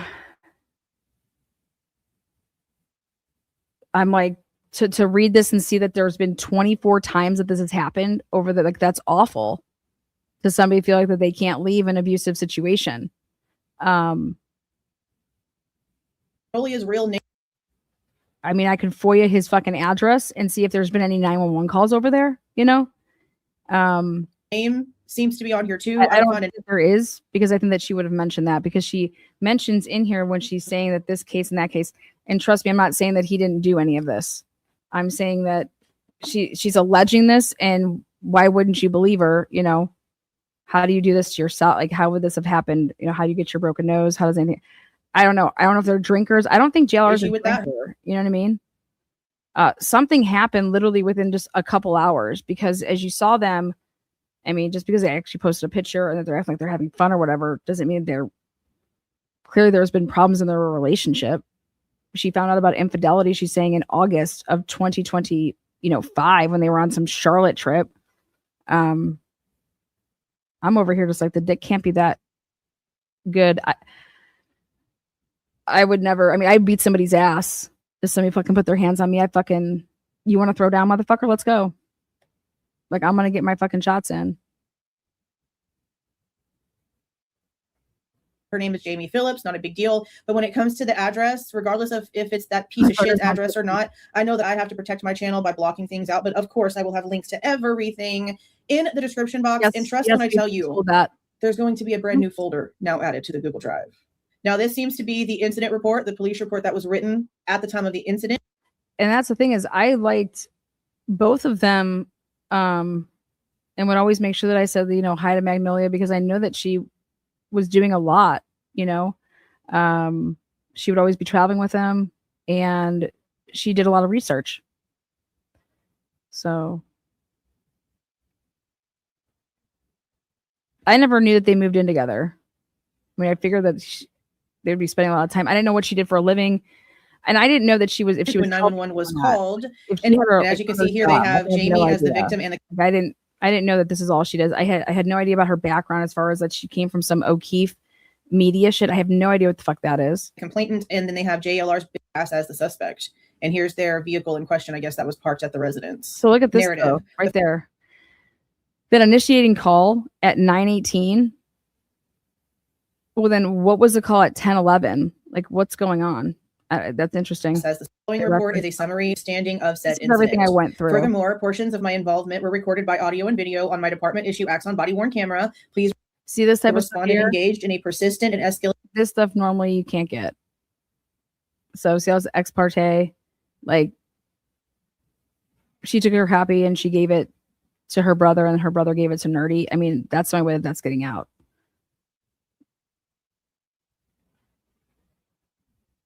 I mean, he's facing fuck the protection order.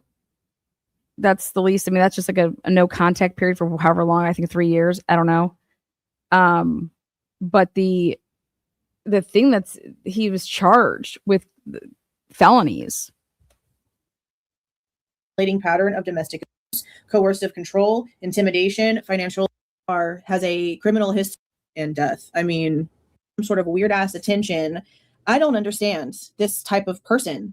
Me having a distaste for this man did not come out of nowhere. It came from doing my own research about who he actually is. I choose to not blindly follow people. I don't care how many followers they have. I don't care how popular they are. I have never once in my almost 40 years, been known to do anything trending nor popular. I will always do whatever the hell I want to do, regardless of what anyone thinks. And that comes with having an opinion on things. Again, I will say, I don't understand how people in true crime who are here for justice and truth and to follow these stories and to care about the victim stories being told and to care about justice. Well, I'm also in the opinion of is that you are innocent until proven guilty. So, you know what I mean? And let's see what the fuck went on. And the reason I'm saying this is because that's the law. You're innocent until proven guilty. And why would the Washington Post be saying, why are you faking a rape and an abortion back however many years? That's not like that gives me pause. I'm like, wait, what? So I'm looking into all of this stuff. I think that's the only thing that you can do is look into all of this stuff. Just like fucking Turtle Boy looking into all of this stuff. You know what I mean? Fuck. You want to talk about coercive control? You want to talk about abuse? You want to talk about what the hell has he been doing to every single person he's dated? You know, this is the first I'm seeing this. Here we go. Opinion and order granting permanent injunction. This was filed. When was this? When was it filed? This is from when? October 2010. What is this about? I don't even know what it's about. Yeah, in the middle of talking about this. I thought it was something that had to do with right now. That's something from 2010. So Is happening can be in the true crime communities as people have. If he did this shit, fucking put him right there in the column with all the other fucking women fucking beaters. You know what I'm saying? I know that he fucking went hard at people for being a woman beater. He's never been ever have I seen where he has been charged with anything like this. If you have something, send it on my way. Where he's been charged as a violent criminal. I know that what he did with anything that he got in trouble with and he went and served his time, it was not for violent acts. This is really disheartening to see and read, because how the fuck do you advocate and go out and do all of this stuff and you're behind the scenes, you know, a predator, you're a abuser? Like, so I also know that people do fucked up shit. Don't act like nobody's ever falsely accused somebody. Look at what the fuck happened in the Johnny Depp case.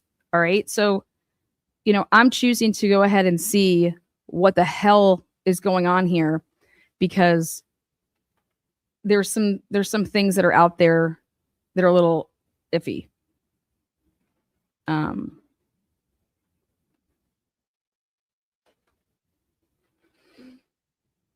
But I'll tell you this, to sit and say that this happened 24 times, that's 24 times. Not a single neighbor called on these motherfucking people. Nobody heard. I mean, he lives in a neighborhood that you're like right on top of each other. Nobody heard anybody getting beat the fuck down.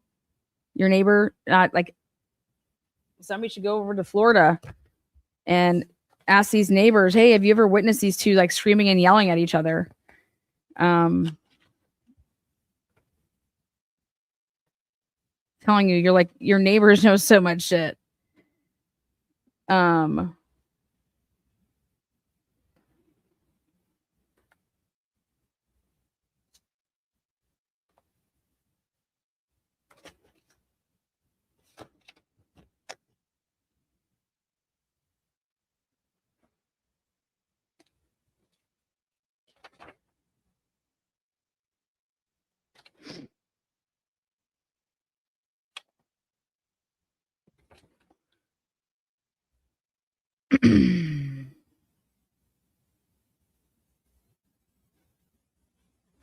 The Me Too movement definitely made me think twice about believing something without proof.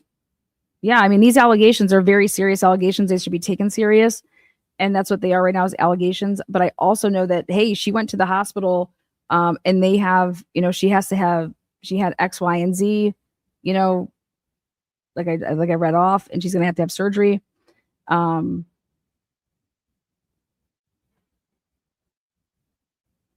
So I don't know.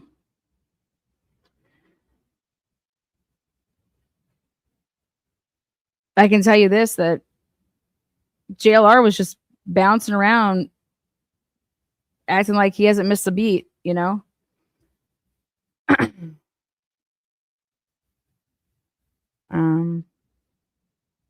Only temporary protection order. April court is hearing for a 3-year protective order, no contact. Yeah, that's what's coming up. And I could see him just not even showing up, and then letting seeing however it would fall. I was with a man for 10 years in a DV and never reported him. Yeah, exactly, because people are scared to. So I get that too.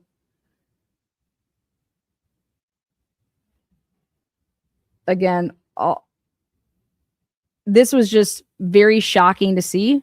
I know that everybody was asking where Magnolia was. I just figured that they broke up. People break up, and that's what it was.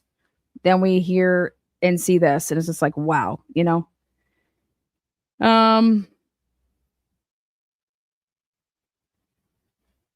Which he was, says, I'm waiting for more information on this case to come out before I personally decide what I believe. But I will speak to the behavior of both abusers and their victims, because people don't understand. I listen to survivors. There are human trafficking victims who reported her traffickers, and nothing happened to most of them. You always think that they'll change, and they never do.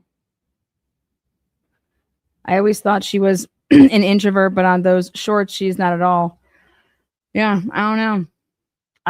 Like I said, I don't have any more information than you guys do. I think that until the government kind of changes some stuff with how they want to prosecute people that do this, and I mean, basically, if you go to strangle somebody, that's like, in my opinion, attempted murder. You know what I mean? Like, what the fuck? What are you strangling somebody for? I've never heard of attempted strangulation. You know what I mean? Like, you're strangling somebody. I know it's a lot of times it comes down to like he said, she said, right? And then you have like, well, here's my proof. Like the whole OJ thing, like the OJ Simpson thing with Nicole. If she was fucking calling the cops all the time, get over here and fucking do something. Like, this dude's gonna kill me, right?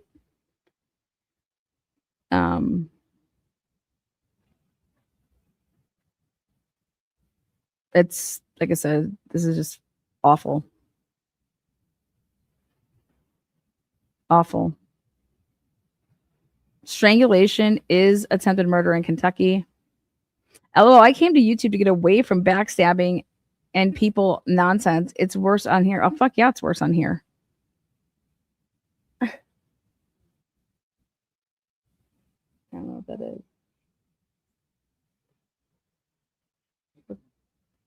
Okay, so it's this.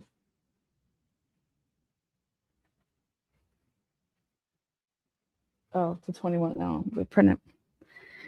Lana, is this order in Florida court? No, Arkansas. That serious allegations and charges, strangulation, physical bodily harm, are the requirements of DV2 charges. Yeah. I mean, it says it right here. It says it right here.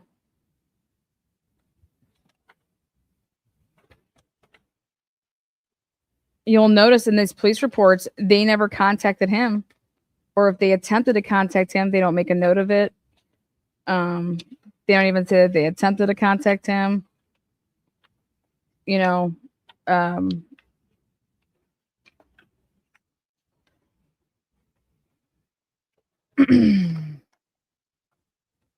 Usually you'll see in like a police report that the person, that the officer will try to attempt to call the person and try to talk to them. That didn't happen here.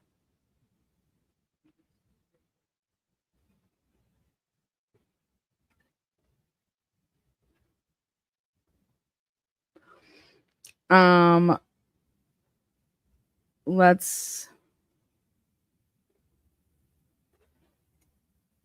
go on over to, let me see something.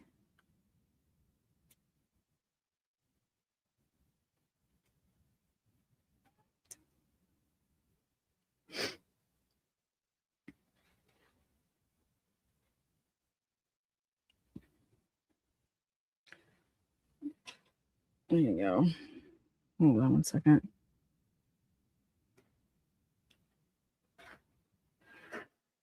Okay. Hold on one second.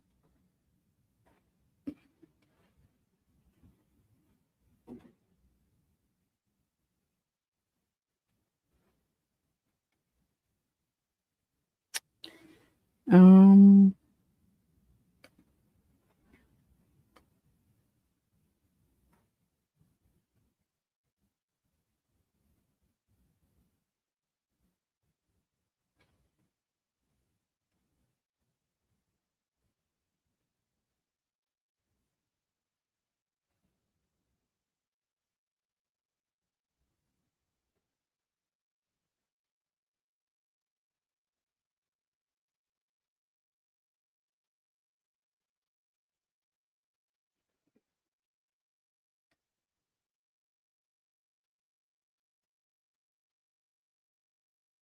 we're just making all the stops today.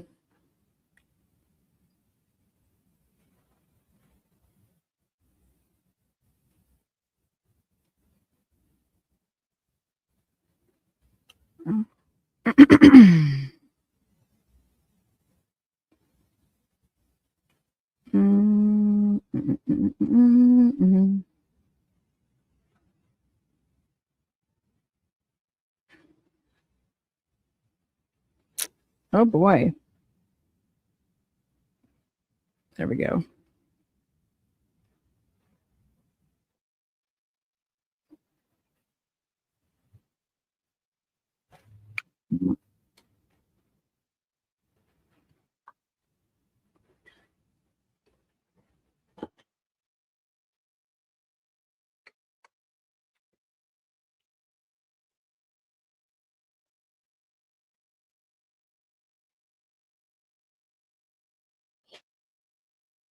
All right, here we go.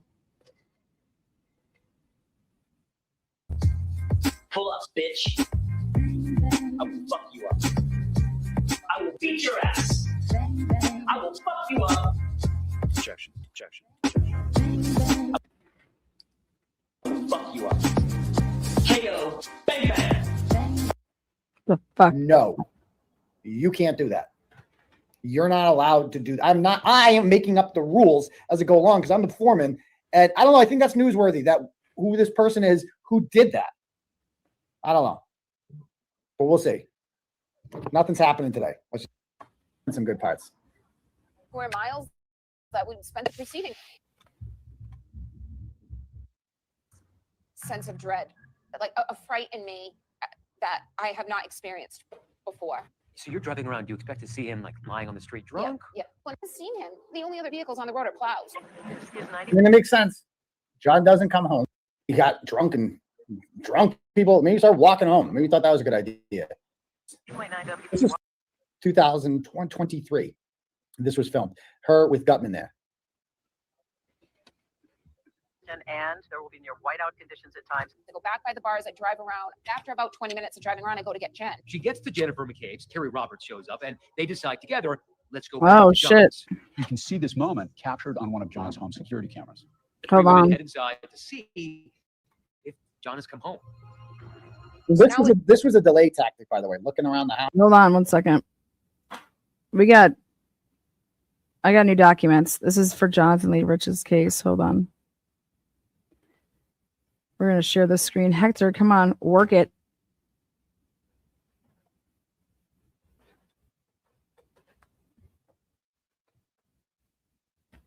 Okay. In the circuit court, here we go. Let's take a look. Motion to require identification of collaborating records and witness list. Now comes the respondent by and through the undersigned counsel, and for his motion to require identification of collaborating record and witness list, Jamie versus Jonathan Lee Riches. This is new. Well, it's new to us. This was filed. Let's see. So comes now the respondent by and through the Understanding Council and requests a motion to require. Okay. So number one is the petitioner obtained an ex parte order of protection and a final hearing is pending.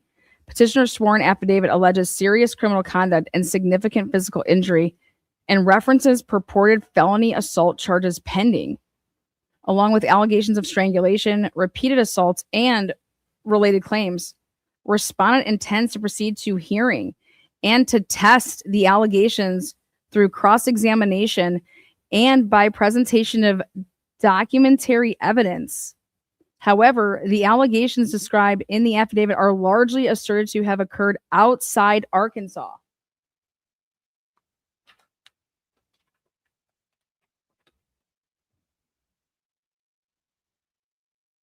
And involve third-party records and potential third-party witnesses, law enforcement, medical providers, and other persons to ensure fundamental fairness.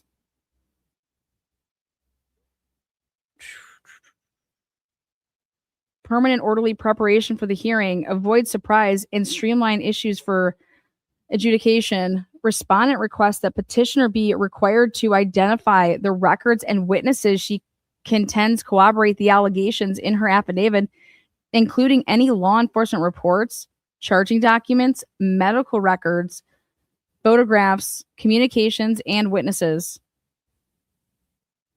Respondent is not seeking adjudication of the merits through this motion. Rather, respondent seeks a reasonable pre-hearing identification of purported corroboration so that the court may consider reliable evidence at the hearing and the parties may efficiently subpoena records as necessary. This request is consistent with the court's inherent authority to manage its docket and conduct a fair hearing, and is further supported by the disclosure and discovery principles reflected in Arkansas Rules of Civil Procedure 26 and the subpoena mechanisms of Arkansas Rules of Civil Procedure 45. Respondent requests an order requiring petitioner to file and serve a written identification of the following: criminal case records for each alleged incident reported to law enforcement, the agency name, date of report, jurisdiction, location report, and name and badge and number, if known, of the responding officer. For the alleged incident dated November 25th, 2025, the agency name and report number or incident case number, whether any arrest occurred and if so, by whom and when, the case number for any criminal proceeding, the name and officer of any prosecutor allegedly assigned, and whether any warrant or criminal no contact order exists, and identifying numbers. Next is identification of documentation petitioner contends establishes pending felony assault charges. So he's fighting this protection order.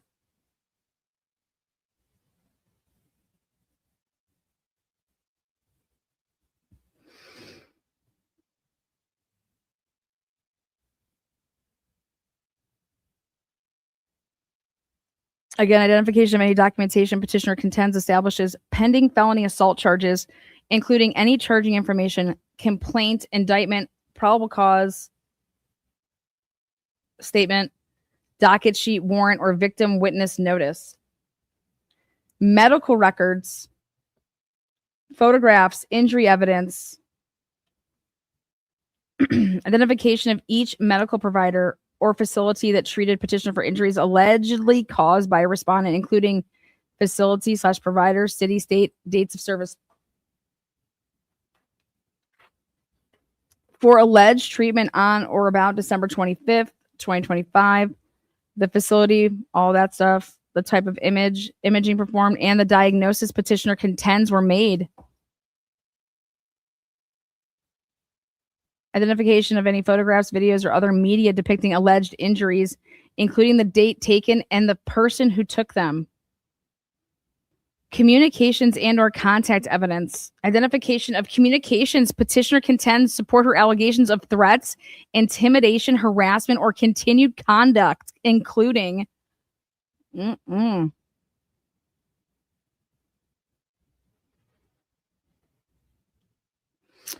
The platform, was it MS? Was it SMS? Was it mail, email, phone calls, social media, etc.? They want specifics. The date range and the account identifiers, phone numbers, emails, addresses involved. He has a lawyer. Financial allegations. Identification of the financial accounts petitioner contends were impacted by theft of joint funds, including financial institution name. Yeah, that's what I was saying. I was saying that. I was like, wait, that's going to be interesting. I just know that JLR is like, you can just tell that JLR is really, I don't know. He's what I would call frugal. And I don't even know him, but I just get that. I get that. Oh boy. This will get ugly. Not that it isn't already. Yeah, this is.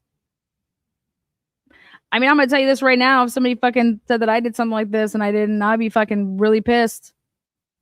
Really pissed. Yeah. Oh, hell yeah. You have to. I mean, that's how it should be.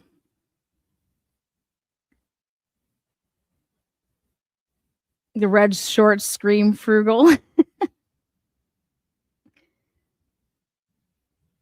The last 4 digits of account number or other partial identifier, dates and amounts of disputed transfers and or withdrawals, the basis for the claim that respondent lacked authorization, identification of any police reports or civil filings related to alleged theft of financial abuse, witness list.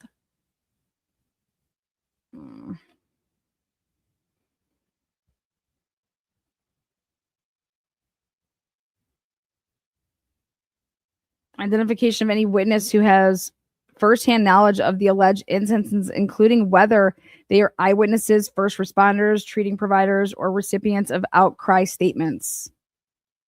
Respondent requests that the petitioner be permitted to provide reasonable redactions on non-party personal identifiers, so security numbers, full account numbers, provide that the identification remains sufficient to allow respondent to subpoena the described records and prepare for hearing.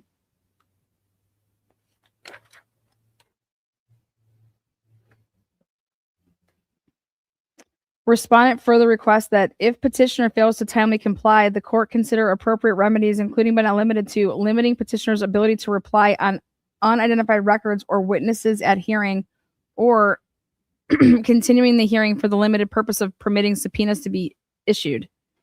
Wherefore, respondent respectfully requests that the court enter an order requiring petitioner to identify corroborating records and witnesses as set forth above, and for all other just and proper relief, and submitted by Jamie Beal. Victoryfirmlaw.com. What the fuck is this? Let me take a look at this. Is this one of these?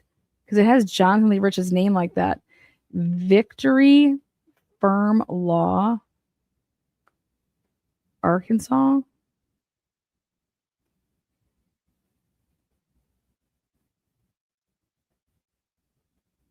Oh, for fuck's sake.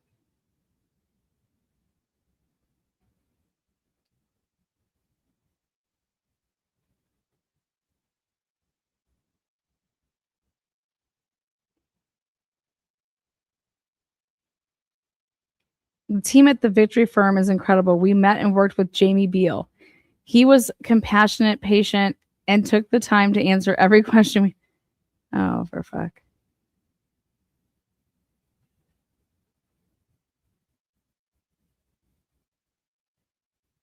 Okay, well, let's just call and ask if they represent Jonathan Lee Rich's.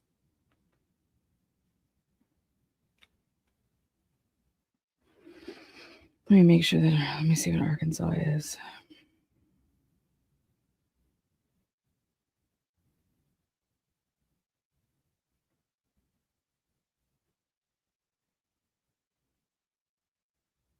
Arkansas is a one-party consent state. Perfect.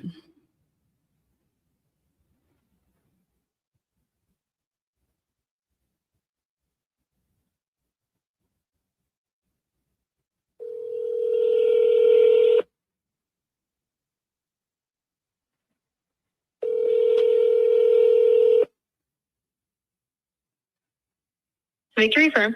Hi, I was wondering if I could speak with Jamie Beal. We were just calling to see if he could comment on if he represents Jonathan Lee Riches. He cannot comment. I'm so sorry. Oh no, that's fine. We were just calling and wondering if that could be even commented on. No, I'm so sorry. That's okay. Have a great weekend. Thank you too. Okay, thanks, hon. Okay.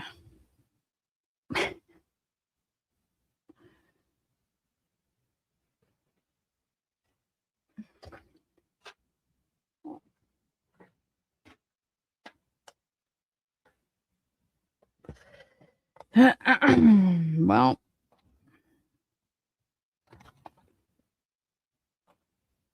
when was this filed? February 24th. Oh, wow. He was, so a month later. He was served on the 23rd. So, wow, he was dealing with this while he's been covering the Nancy Guthrie case? Damn, is there an attorney of record filing in the courts? Yeah, there is. This is what I just showed you guys. Jonathan Lee Riches is fighting this full fucking blast.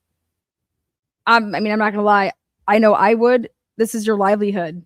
Like, this will ruin you. I mean, what? Again, there was a continuation.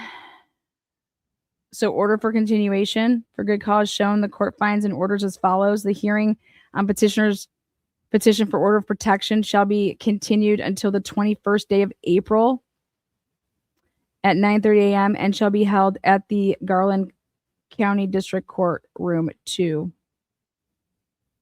Hot Springs, baby. That's Bill Clinton. Isn't that Bill Clinton? Hot Springs.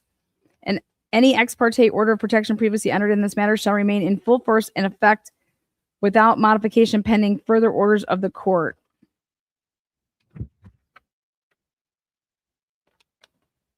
So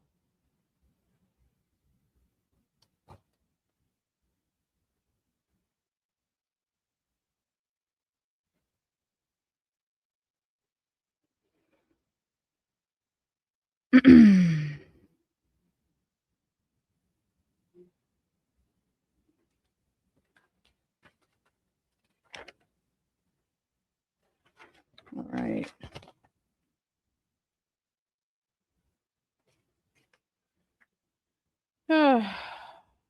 What else do we have?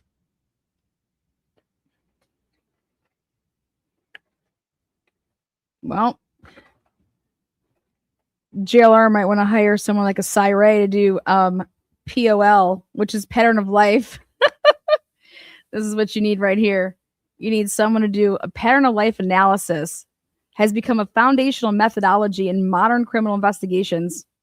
Investigators, prosecutors, and courts rely on behavioral pattern assertions derived from digital evidence to establish routine conduct, identify deviations from baseline, and place subjects at or away from the location relevant to alleged offenses.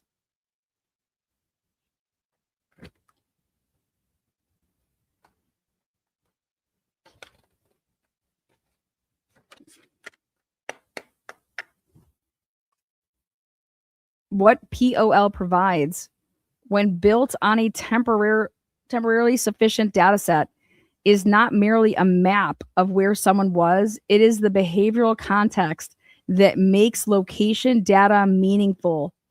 I'm not playing when I'm saying this right now. This is what JLR needs. No joke. It's really, really important. He's being accused of doing this on 24 occasions. And you need specifics and you need it now. And then you need to start building a defense against this. I'm just saying. Like,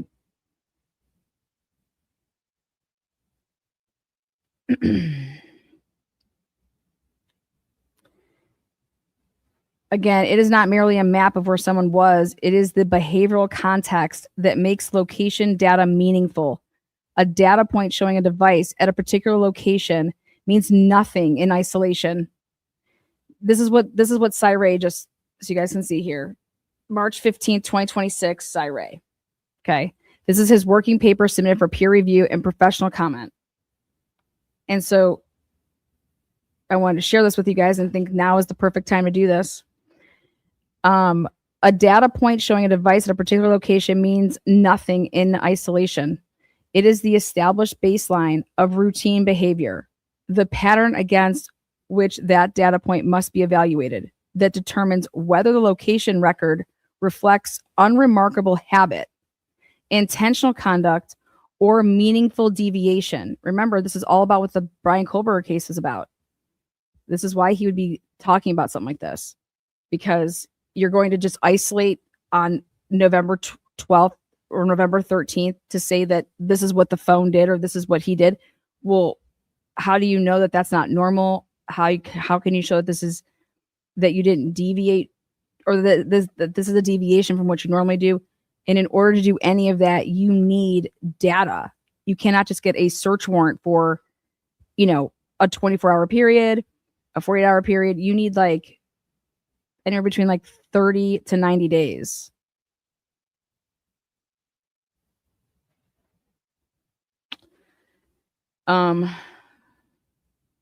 So for what JLR is up against, and this actually has a lot to do with that, like search warrant. So,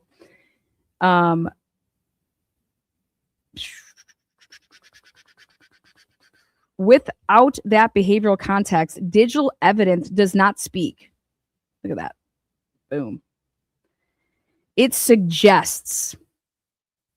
How fucking just tits is that statement right there? It suggests, and suggestion is not the standard the law requires or that justice demands. Again, this is from Cyre. Pattern of life establishes context. Context enables meaning.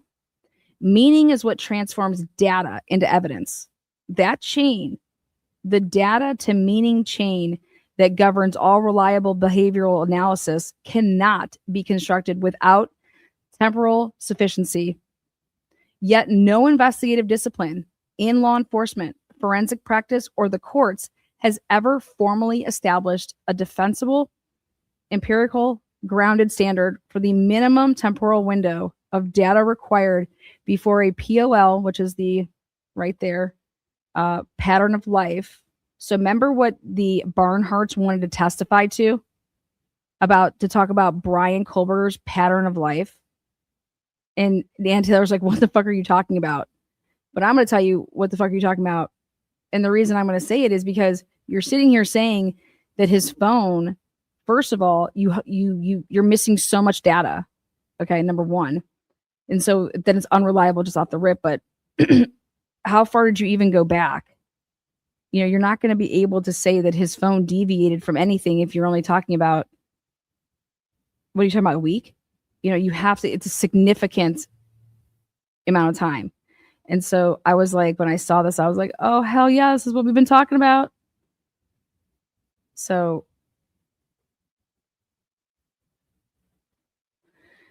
pattern of life establishes context. Context enables meaning. Meaning is what transforms data into evidence.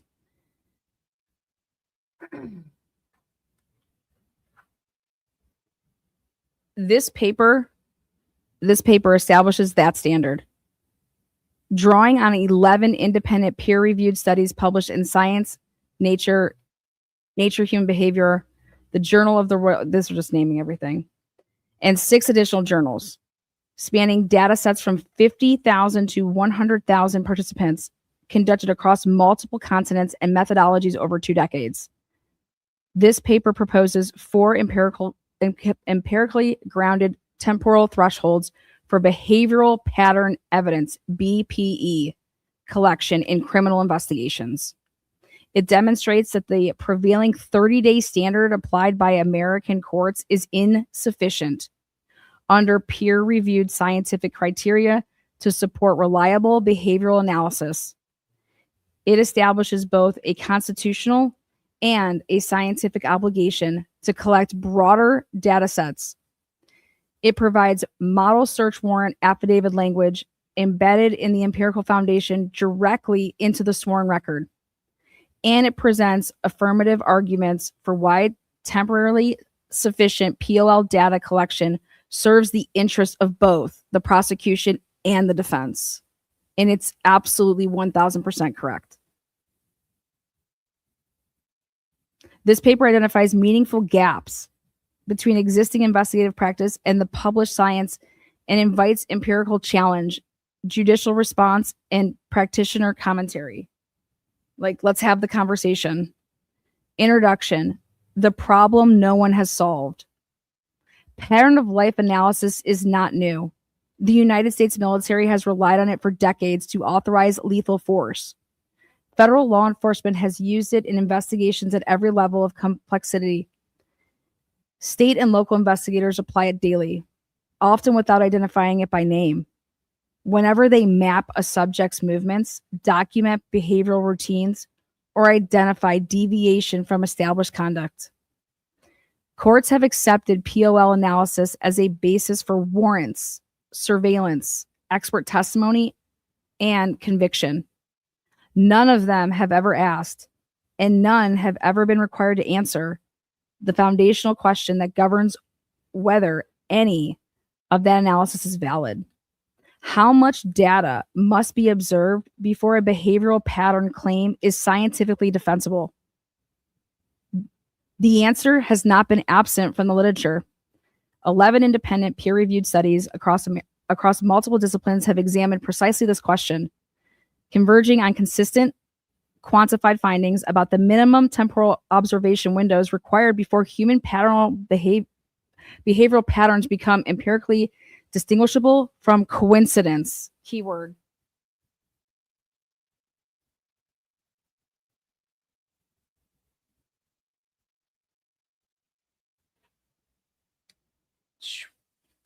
That answer has been available for over 15 years.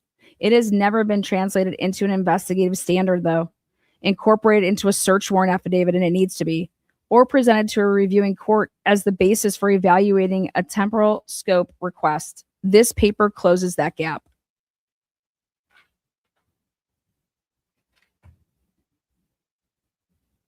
The practical consequences are significant and documented. Search warrant affidavits. So what's been my whole fucking bitch in the Brian Kohlberger case? Everything to do with the probable cause, which is to be able to get his arrest. Everything to do with the search warrants, right? This is like so huge. So the practical consequences are significant and documented. Search warrant affidavits across the United States routinely request 30 days or fewer of digital records as the basis for behavioral analysis.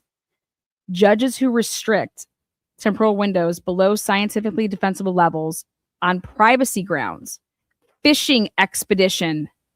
You remember they said you're just on a fishing expedition, or simple unfamiliarity with the underlying science are not producing more protective rulings. They are producing data sets that the published science establishes as insufficient to distinguish behavioral patterns. So it's like, why are we doing this? Why are we doing this? Why are you even bothering going in and asking for something? Because with whatever you're even going to get, we shouldn't be able to use those in court. Because it doesn't distinguish between a pattern or a coincidence. Ding, ding, ding. And it's just like, yeah, exactly. And then remember, my bitch is always like, well,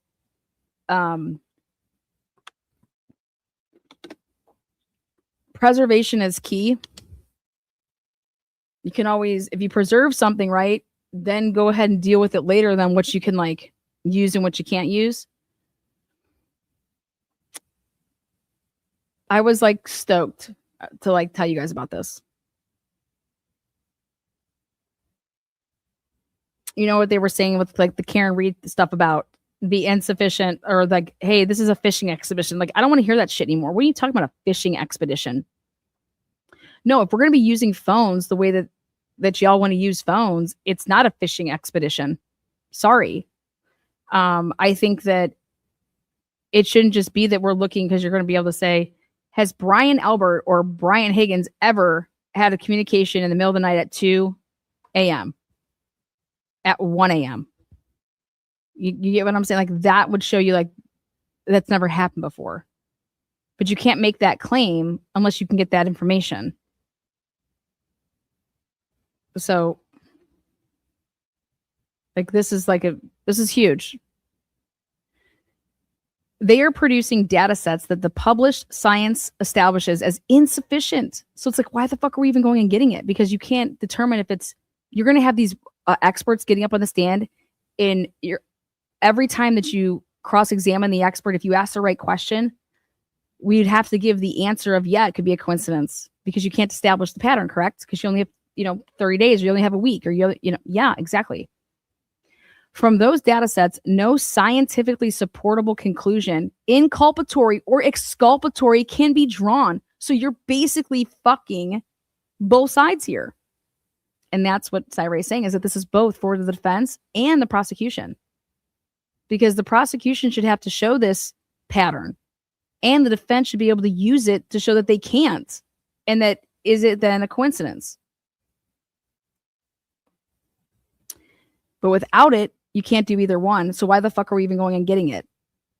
And why are we even testifying to any of this? Because you're testifying, you shouldn't be able to. The analytical failure that results falls on both sides. Investigators cannot confirm guilt. Exactly what I just said. Defense counsel cannot challenge the assertion. The court has admitted behavioral evidence built on a foundation no one can evaluate. The court has admitted. They're admitting this evidence in. How? Why? Fucking amen, motherfucker. Yes. And this is all coming, I'm telling you, from the Brian Kohlberg case. The structural failure is preventable, though. The mechanism is the search warrant affidavit itself. I'm like, fuck. It is. It's absolutely, that's what it is. The search warrant affidavit. The affidavit. You know, that thing that the 19 pages that I said was pure and utter bullshit? Yeah. Definitions. The following terms carry specific meanings throughout this paper. Behavioral pattern evidence, which is BPE. Any digitally derived record from which behavioral patterns, movement routines, activity histories, or deviation analysis may be drawn. BPE includes, but is not limited to, call detail records, cell site location information, GPS tracking data, carrier network location records, social media activity logs, financial transaction records, surveillance footage, and device usage logs. That's how you're mapping somebody. It's kind of like a timeline as well, but when you want to do it over a period of time where you're trying to show, like, this is what they normally do on Monday.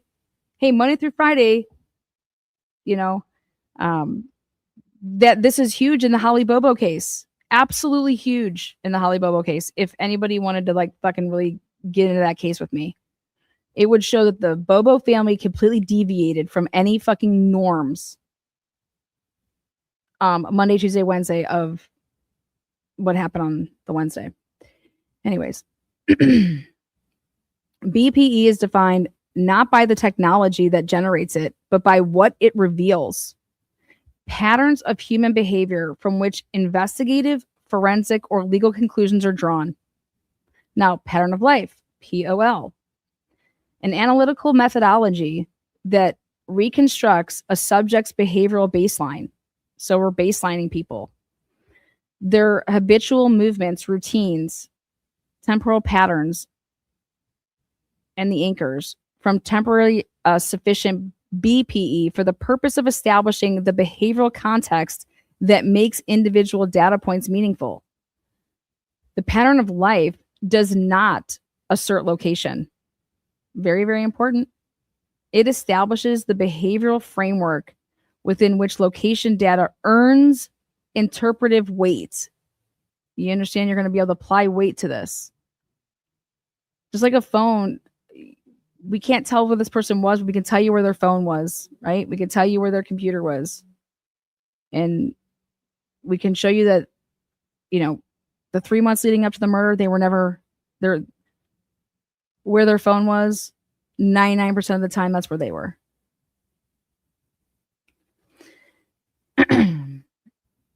Now, a single record showing a device in a particular place is data. The same record evaluated against a validated behavioral baseline is evidence.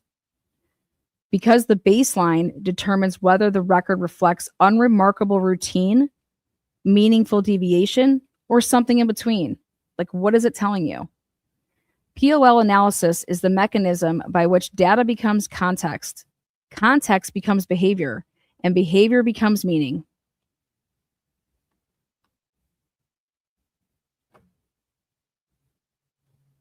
Now, the temporal window. This is the duration of time represented in a BPE dataset. So the temporal window determines whether the dataset is capable of supporting reliable behavioral pattern claims. If you're going to claim this, as an expert, you have to have enough information. A temporal window that is too narrow to distinguish pattern from coincidence does not produce the behavioral analysis. You need that precision. It produces no valid behavioral analysis at all, actually, right? And critically, it may produce analysis that appears valid while resting on an empirically indefensible foundation. Like, basically, this should not be allowed. Like, what the judge was going to let the Barnharts testify to, if it happened in Brian Kober's case, is absolutely indefensible.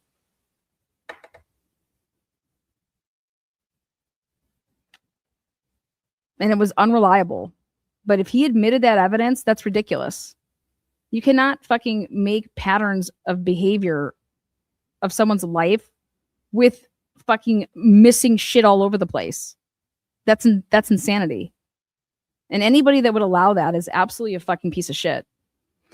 So the behavioral baseline now. The empirical establishes foundation of a subject's routine behavioral patterns derived from a temporarily sufficient data set against which specific conduct at a specific time may be evaluated. So a baseline that has not been observed over a sufficient duration is not a baseline. Okay? You need something to compare it to. So it is a fragment of behavior elevated to a status it has not earned. Think about that.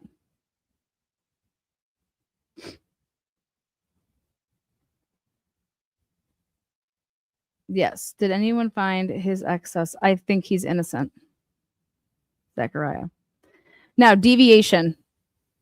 A departure from established baseline behavior. Deviation is the analytical product that gives POL, its pattern of life, its investigative relevance.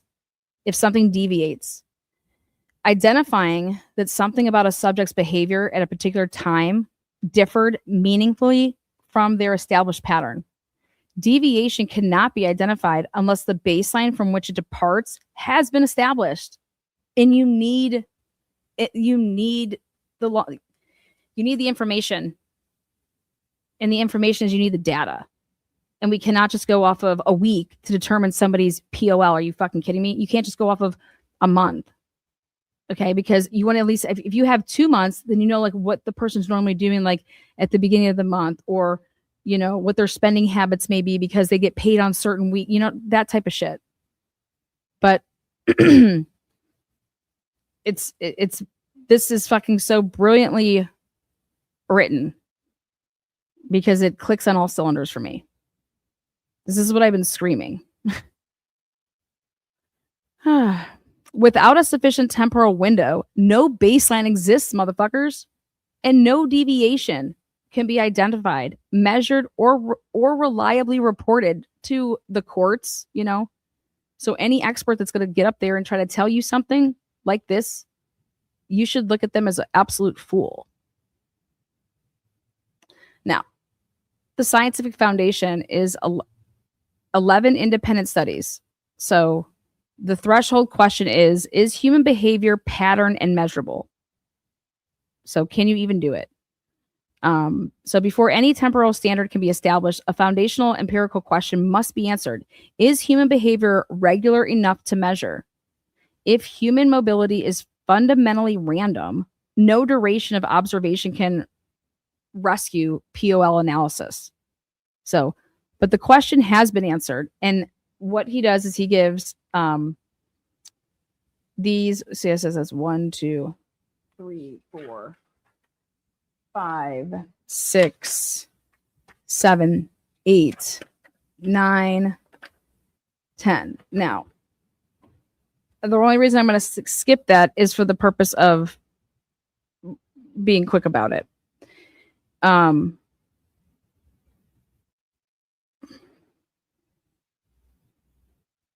Except for right here.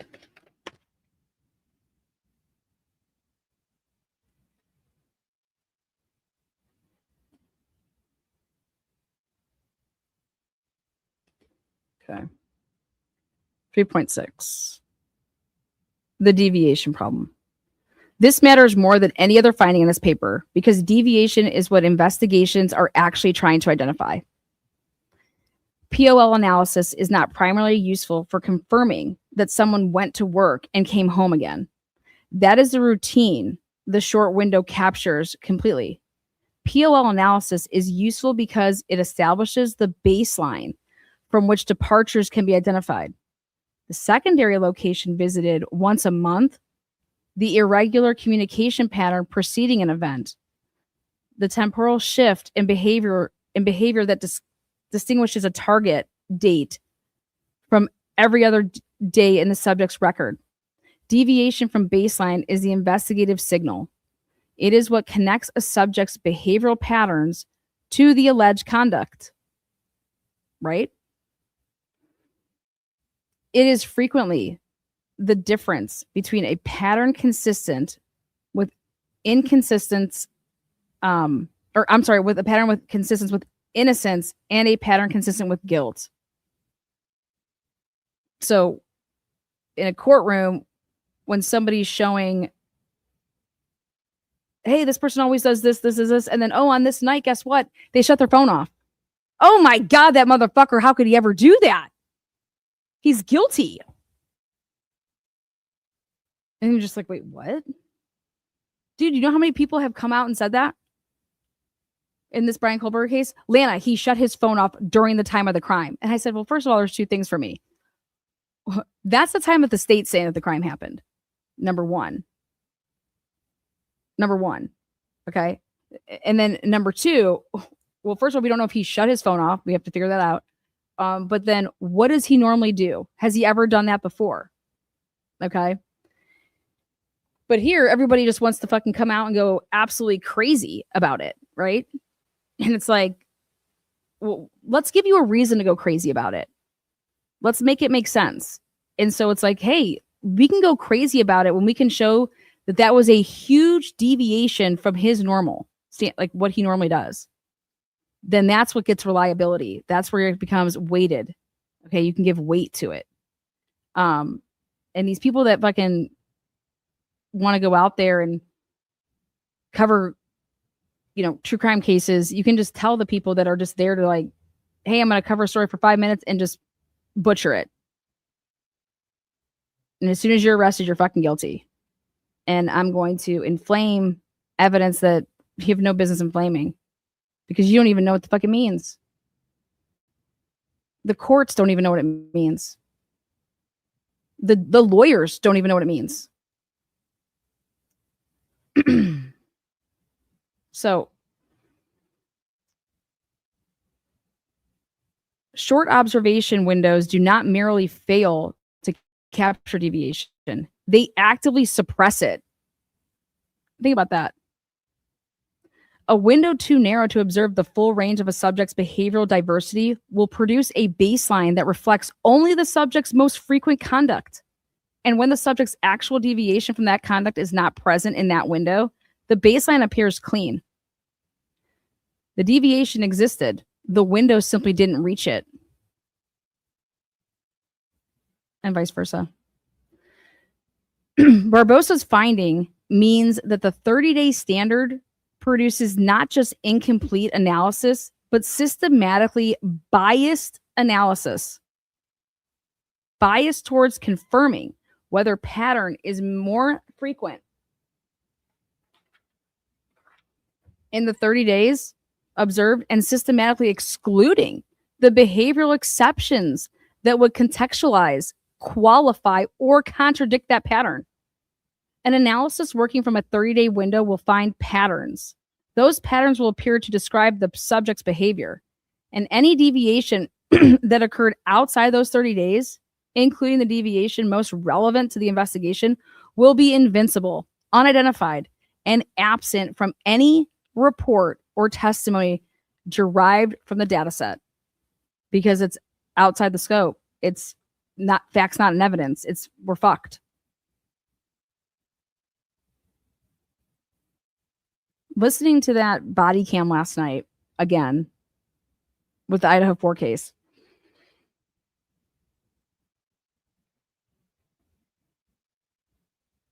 all I saw was like, there was like zero sense of urgency that this was something serious. Did you guys get that feeling? This was like they had all dealt with something like this before. And that's the exact opposite that we were ever told, right? Were you under the opinion when you saw the body cam last night that these people were like, I mean, who's being extra careful? No, none of that shit. It's like, I feel like they already thought that they knew who did this. Did you get that feeling? I don't know. That's the feeling I got. It was not a good one. It was really kind of gross.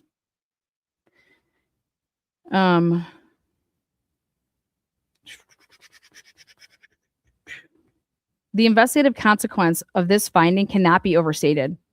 Deviation is the load-bearing component of behavioral analysis in criminal investigation. A standard that systematically prevents deviation from being identified is not a conservative standard. It is a broken one, motherfuckers.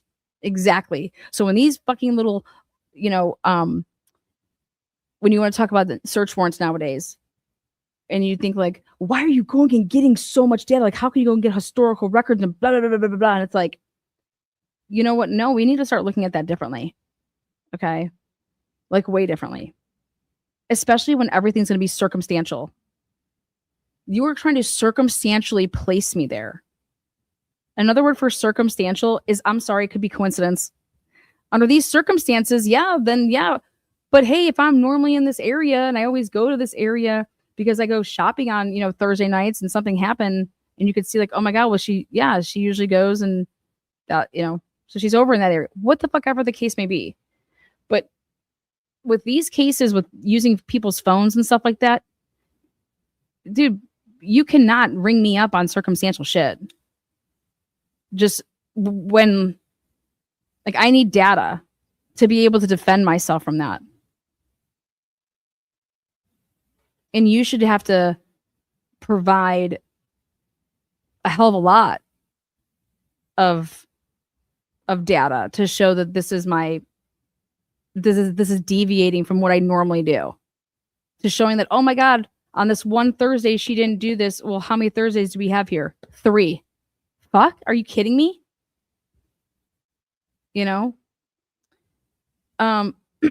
So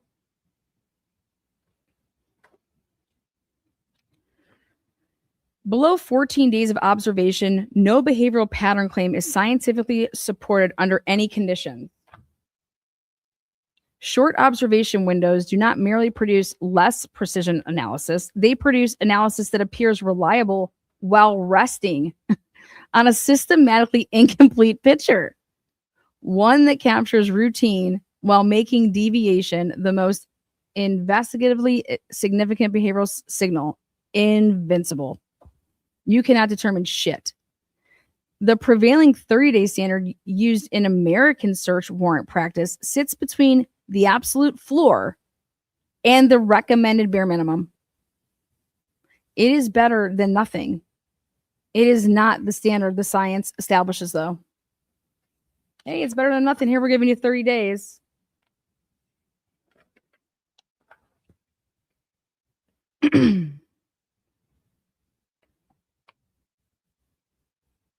Based on the 11 study research foundations, 4 temporal thresholds are proposed for behavioral pattern evidence collection. So this is about collection,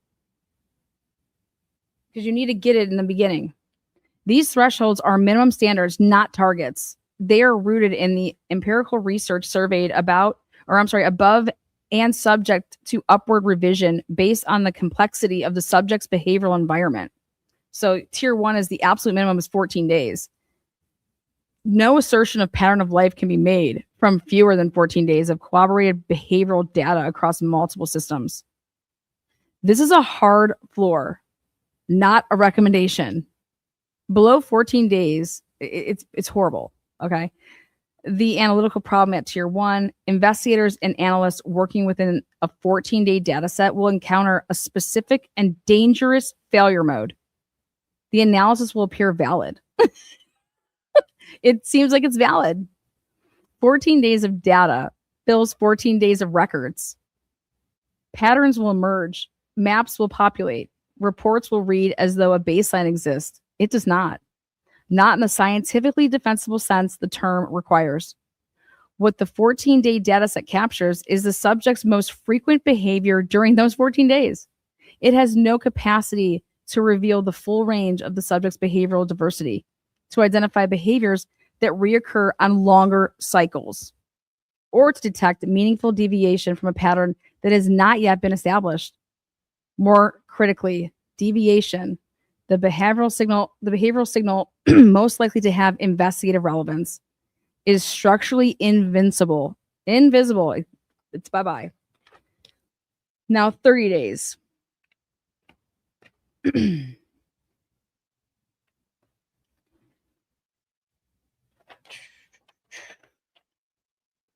This is the problem, though. We already know what like the pros are. You have a month worth.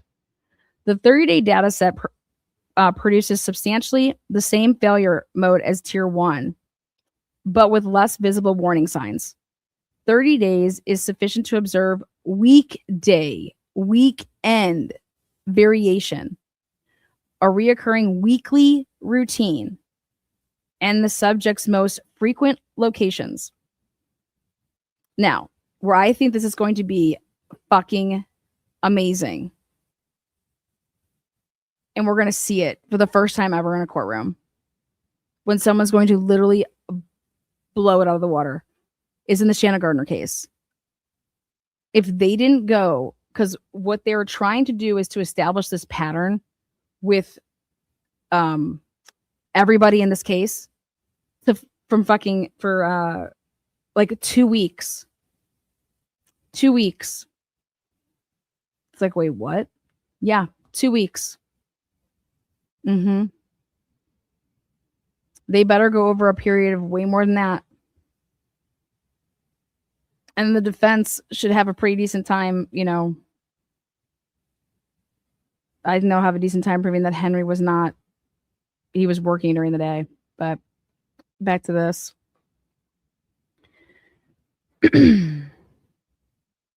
That completeness is misleading. Dong's framework established that the meaning temporal stability requires approximately 17 weeks. At 30 days, the analysis is roughly at 25% of the duration the science identifies as necessary. The behavioral profile produced is dominated by the most frequent conduct in those 30 days, and the less frequent behaviors, the secondary locations, the irregular temporal patterns, and the deviations from the monthly or irregular cycles are absent without any analytical signal indicating their absence. Barbosa's finding is most acute at tier 2. The short window produces a coherent behavioral picture that systematically excludes the behavioral diversity that would complicate it. For investigations where deviation from a longer baseline is the central analytical question, which describes most serious criminal investigations, the 30-day data set will produce baseline claims that appear sound and deviation findings that appear complete, while the actual deviation pattern may have occurred entirely outside the window. The investigator, the analysis, the prosecutor, and the court will have no mechanism to identify this unless the temporal limitation is explicitly disclosed and its analytical consequences explained. And when you don't do that, and that's what I think when you want to talk about what Cyree was all about in the Brian Kohlberger case, it's like you guys are making these claims which are they're fucking absolutely ridiculous. You can't make any of these claims. The fuck are you doing?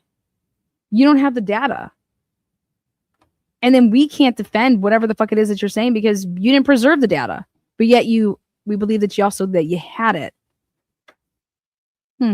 This is why the 90-day baseline exists.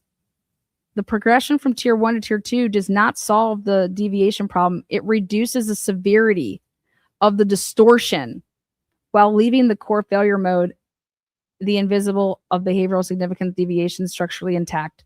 Tier 3 is not a preference. It is the threshold at which the science indicates the deviation problem begins to be adequately addressed, which is the recommended baseline of 60 to 90 days, and you're more towards the 90.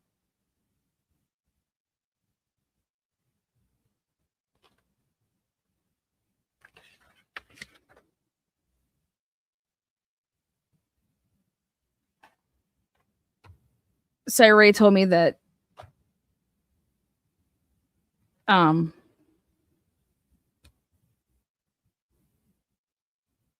much behavioral data did you examine with Jennifer Drake? I said a couple years. He said, damn. He's like, good job. He's like, you get it. I was like, yeah. You can claim stuff then. You can make claims. And they're fucking supported. Same with Brian Drake. Google. When you get these Google warrants, Google does a really good job if you have your Google locations on and you have like your app on your phone and then your email. But this recommended baseline 60 to 90 days. And so at first, when you think about it, at first everyone goes crazy. They're like, why were you able to go and look through my stuff for X amount of days? And it's like, no, trust me. Innocent people. Yes. Yes. Yes.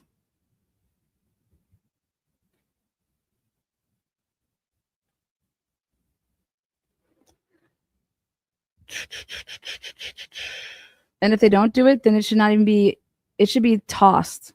You shouldn't be able to use it. 60 to 90 days is a recommended standard for pattern of life. Again, this is what the Barnharts wanted to testify to in that case. It should also be used that way for the victims. So 60 to 90 days is a recommended standard of pattern of life analysis in investigations of meaningful complexity. So if you got a complex case, right? You want to talk about all this crazy shit, you better have 60 to 90 days. Otherwise, fuck you.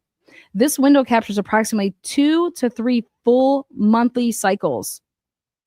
Allows for the identification of behaviors occurring on a monthly rather than weekly basis, right? Pay periods, what was I telling you guys earlier? Pay periods. Custody schedules. Reoccurring appointments, irregular travel patterns, and provides sufficient duration to begin distinguishing routine behavioral variations from true anomaly.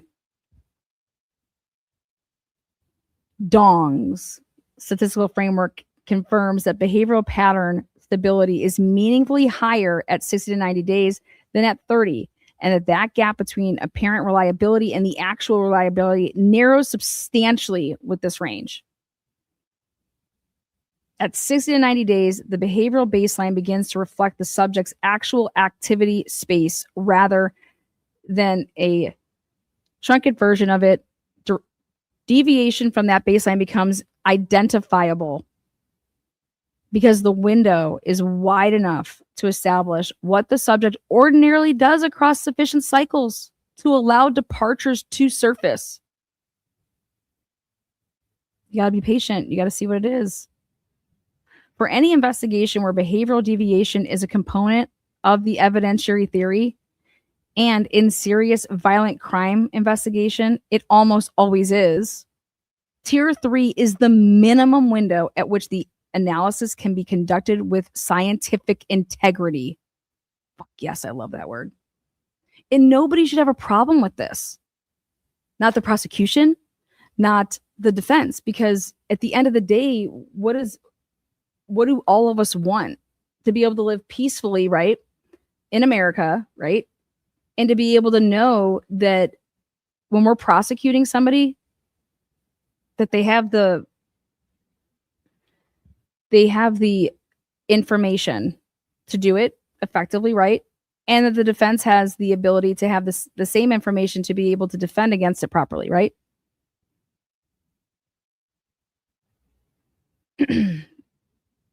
This goes about our rights.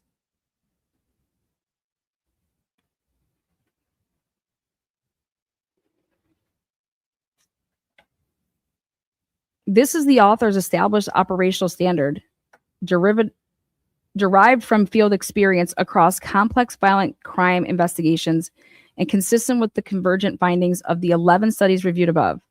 The 60 to 90-day recommendation is not a professional preference. It is the floor at which the analytical failure modes documented in tiers 1 and tiers 2 become structurally addressable. Now, tier 4, best practice, 180 days. 180 days represents the gold standard for complex, high-stakes investigations where behavioral analysis will form a substantial component of the evidentiary foundation. This window captures seasonal and clinical behavioral variations, rare but regular behaviors on extended cycles, and the full range of a subject's sabbatical and temporary activity space.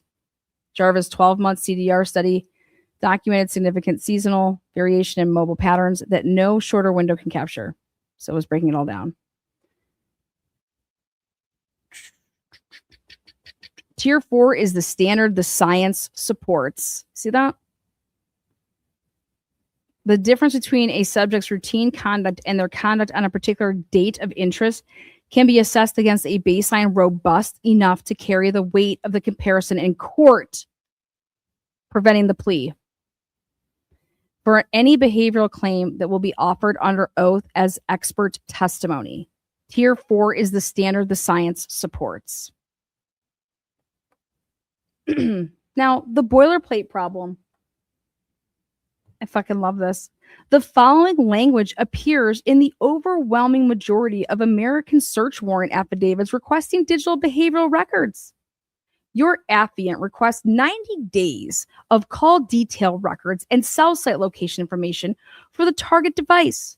Based on your affiant's training and experience, this temporal scope is necessary to the investigation, period.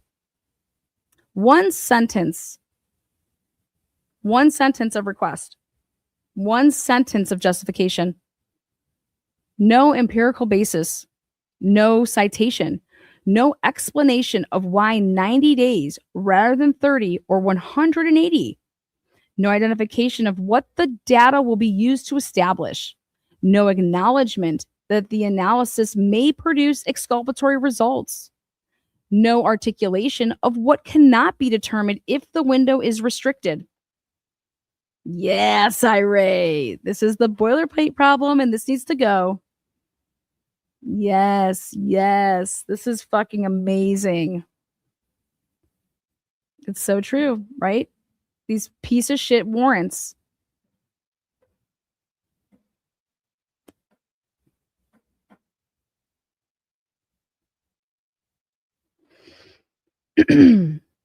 This language is not justification. It is assertion. It sounds like opinion because it is opinion. The investigator's undocumented belief that a particular duration is appropriate, unsupported by any external standard the court can evaluate. A reviewing judge presented with this language has two options: grant the request on faith or restrict the window on instinct. Neither choice is informed. The judge has been given no framework for determining whether the requested window reflects scientific necessity or investigative convenience, whether restriction protects the subject's rights or destroys the data that would have established the truth. Jesus, this is amazing.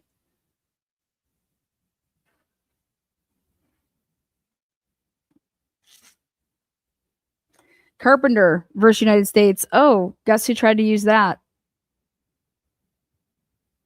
Carpenter versus United States held that accessing historical cell site location information constitutes a Fourth Amendment search requiring a warrant supported by probable cause.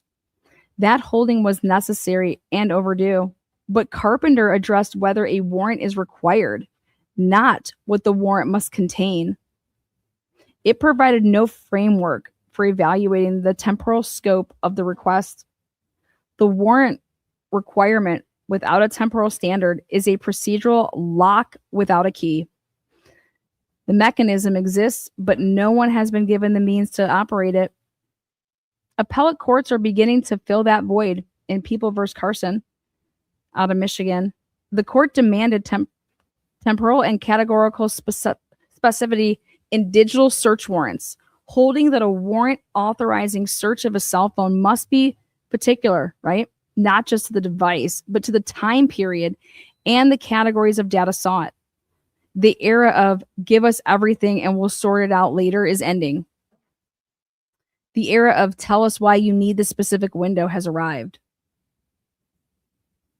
And this is going to eliminate dumb people that are detectives and smart people that we need being detectives. Because if you can't write a search warrant and you don't know what you're looking for and what you're truly trying to find and figure out and what you're going to, like, how you're going to be able to prosecute this case one day, then you have no business doing that line of work. Period.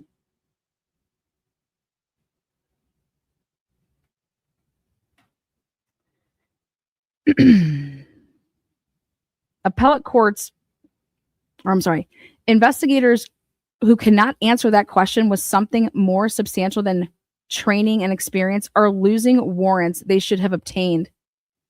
They should be losing jobs. The cases behind those warrants are suffering for it.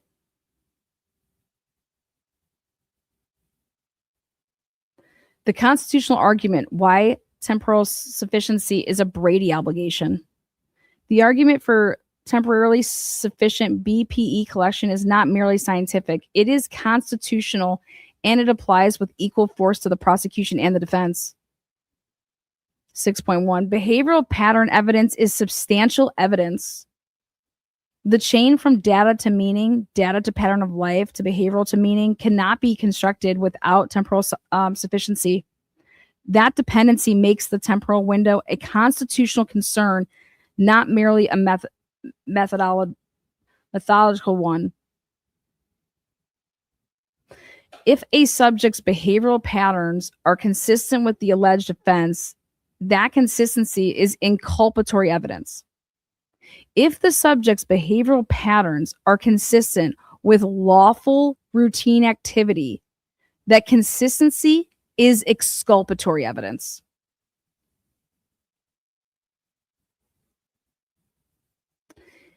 If the patterns are, it's the ambiguity, constraints what either side may assert. In every scenario, the BPE dataset resolves questions that go directly to guilt or innocence, right? But you see how he's saying here that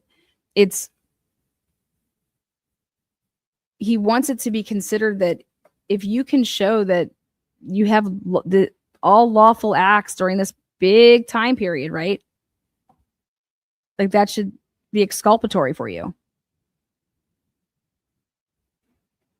But BPE has a structural prerequisite that distinguishes it from other categories of evidence.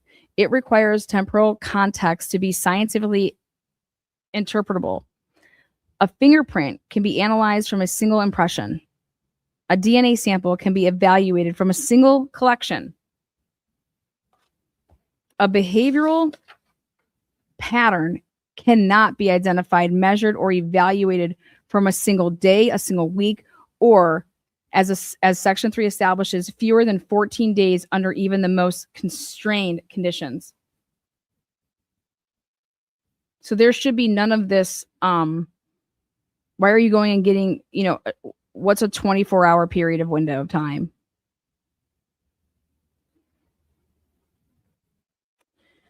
The temporal window is not a container for the evidence. It is a condition of the evidence's existence. Without a sufficient temporal window, BPE does not become less precise. It ceases to exist as evidence at all. What remains is a data fragment, one that may appear to support behavioral conclusions, while the analytical foundation for those conclusions has not yet been established. The Brady obligation extended to temporal scope. Brady versus Maryland, we know about Brady versus Maryland. A custodian's routine destruction of BPE that the government had the authority and procedural mechanisms to obtain, and that peer-reviewed science establishes as necessary to evaluate the behavioral evidence in the case, does not insulate the government from the constitutional consequences of that loss. That peer-reviewed research establishes that a temporarily sufficient BPE dataset will reveal whether the subject's conduct is consistent with the alleged offense or with lawful routine. The exculpatory potential is apparent before the data is obtained. It is inherent to the nature of the evidence itself. Basically, you must go and get it, because without it, how can somebody assert that they need it to be able to even say that that's exculpatory?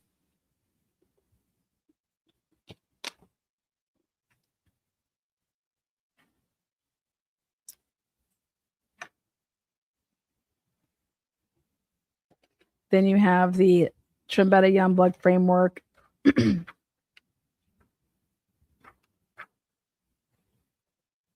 Now, the argument for defense counsel. I like this one. The constitutional argument for temporarily sufficient BPE collection does not belong exclusively to the prosecution. It belongs to the defense counsel with equal force, and in some respects, with greater urgency. Exactly. Because you need to twist how you would. This is how you would twist how you would do your argument in a fucking courtroom if you're a defense attorney. You would flip the switch. Okay?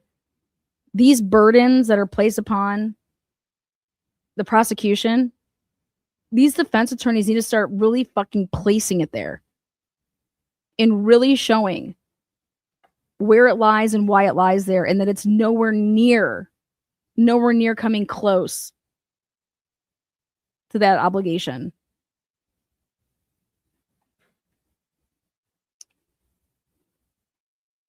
Temporal restrictions does not protect the subject from inculpatory evidence. It eliminates exculpatory evidence along with it. So these temporary restrictions, it does not protect the subject from inculpatory evidence. It eliminates exculpatory evidence along with it. A restricted data set does not produce a privacy protective analysis. It does not. It produces an analysis that cannot be tested by the prosecution or the defense. And guess what? You're going to be way more fucked in the end, because the judges are going to let them use this shitty ass data set that is fucking 7 days or 14 days or whatever. And you can't fucking defend that. You need the longer range. And so our arguments can't be any more that, like, you want as much, hey, do it all over a course of, 2 years. Let's roll. Let's go. I mean, I'm sorry, but when we found out that Brian Kober literally went to Walmart right before he then decided to get in a car and go fucking murder, 4 kids, 4 students. We didn't know that he went to Walmart that day. We didn't know that he was at Walmart right before, because he bought a bunch of shit. Then he had to go home to his apartment, unload it all, right? And then he's like, today's the day. And then we find out that he's going to Walmart all the time, you know? I don't know.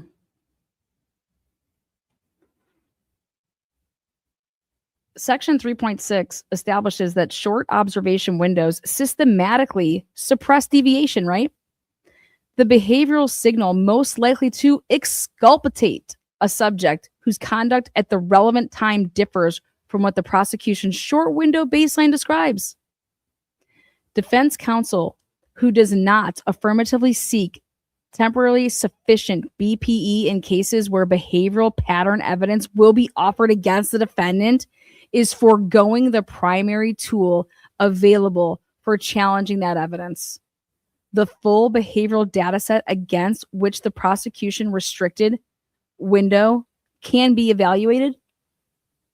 The defendant's best protection is not a smaller data set. Nope. It is a complete one, because completeness is the only condition under which deviation, inconsistency, and exculpatory patterns can surface. Hence, bring in timing advanced, and you want to fucking just roll off of this shit, blah, blah, blah. Go fuck yourselves. How none of those roommates were mapped, and even the victims were all mapped out to show a behavior pattern for all of the victims and then the roommates. For that not to be done by the Barnharts immediately because you're looking for a killer for fucking 7 weeks. Why wouldn't you be hiring somebody to come in and to assess that type of material and lay it all out over 180 days? If you're truly trying to find out who the fuck did this and why, wouldn't you want to know everywhere that those girls and Ethan had been? Yeah, because it's important, right? It's victimology. No, instead we see the video surveillance that we saw last night on these body cams, and that's them. You know what's really starting to piss me off is that they know, these police officers and these prosecutors know the word discovery, and so they're not going and getting things because they know that they have to turn it over to the defense one day. So don't go and get these things because, like, are you kidding me? Who the fuck needs to do that if you're truly is for the win? If you're truly doing your, like, there should be no amount of anything out there that you could possibly use to make yourself innocent when you're actually guilty. What? And they say no, because then they can just trick the jury. Well, get the fuck out of here. Well, guess what? They can go ahead and trick the jury. But that's what I'm seeing. We should be over here wondering, why didn't they go and get certain things? Why aren't they doing this? Why aren't they doing that? Because it would blow up their case. And it's just like, wait, what? What case? I thought you were developing a case. What?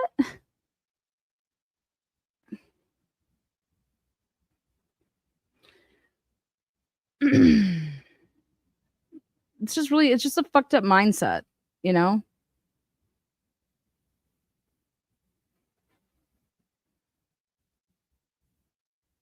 To think that you know what you're doing, that you're trying to suppress, that you think that it's going to be better for, who do you think you are? And maybe you're actually destroying stuff that if they would have actually got, like WSU, why didn't they ever seek to get all of Brian's everything that he ever did on the internet over there, all the servers, everything? How do you think we catch people doing kiddie porn, you guys? If Brian deleted whatever the fuck he wanted to delete, who cares? Don't you think WSU would have whatever his IP address was and whatever he was doing with the internet at the school, that they'd be able to use the servers to find that? No, yes, maybe so. I mean, how are we getting these perverts? How are we getting these fucking nasty pedos off the street?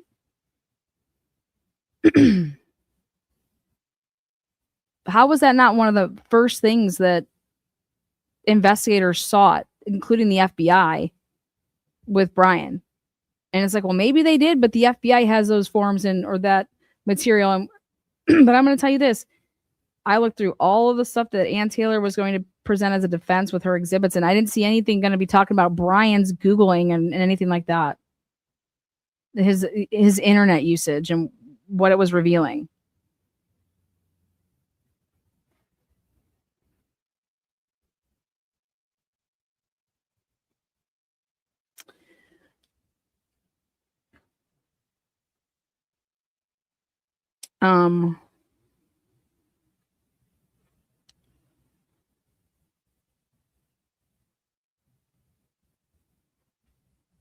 The perishable nature of behavioral pattern evidence. So BPE does not age well.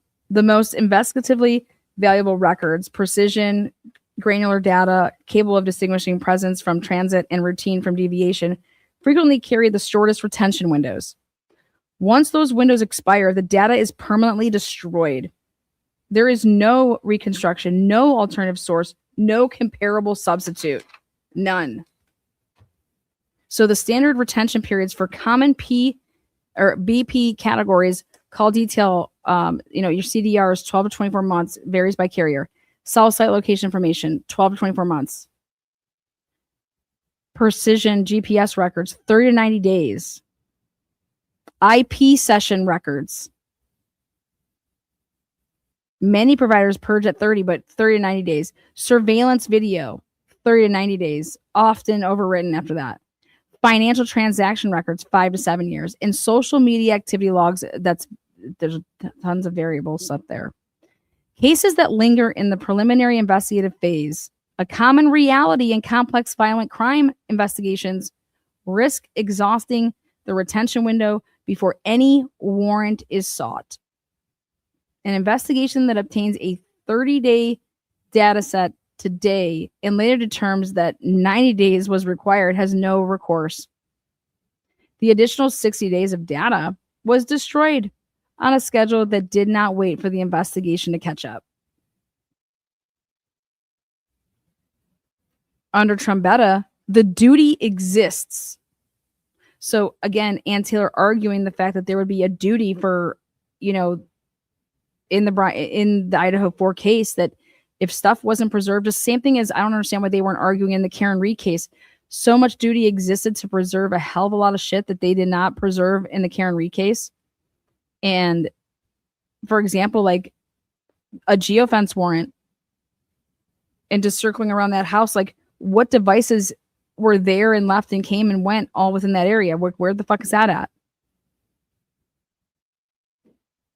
Ridiculous. So under Trombetta, the duty exists. Under Great House, the mechanism is available. And then under Brady, the consequence of failure is suppressible. You should have to suppress that evidence. The investigator who understands these obligations does not wait for the case to mature before requesting the temporarily sufficient data set. The investigator requests the maximum defensible window at the first available opportunity, preserves the full record, and allows analysis to determine what the data contains. So there's never a reason that you cannot go and you're not preserving shit. Sample search warrant affidavit language. Here you go.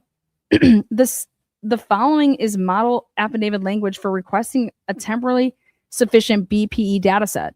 Every paragraph addresses a specific constitutional, evidentiary, and operational concern. The bracketed fields are case specific.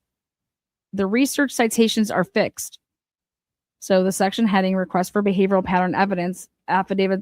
This is just your affiant respectfully requests blank records constituting behavioral pattern evidence for the target, whatever the device account system, including but not limited to call detail records, all that stuff that you're running right in there, right?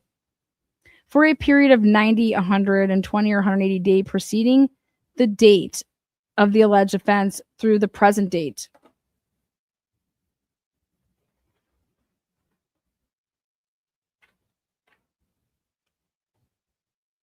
This temporal scope is not a matter of investigative preference. It is the minimum data set required by peer-reviewed scientific research to conduct a reliable behavioral analysis of the records. an analysis that may prove to be inculpatory, exculpatory, or neither. Pattern of life analysis does not assert where a subject was on a given day. It establishes the behavioral baseline against which any record from any specific date must be evaluated to carry interpretive meaning. Without a temporary sufficient baseline, no behavioral conclusion, including one favorable to the subject of this investigation, can be drawn or tested. Peer-reviewed research has consistently established that human behavioral patterns cannot be reliably identified, measured, or evaluated from fewer than 14 days of data under even the most constrained conditions, and that data sets of 60 to 90 days or more are required before behavioral claims of meaningful investigative complexity can be supported or refuted. Specifically. And then you can list that.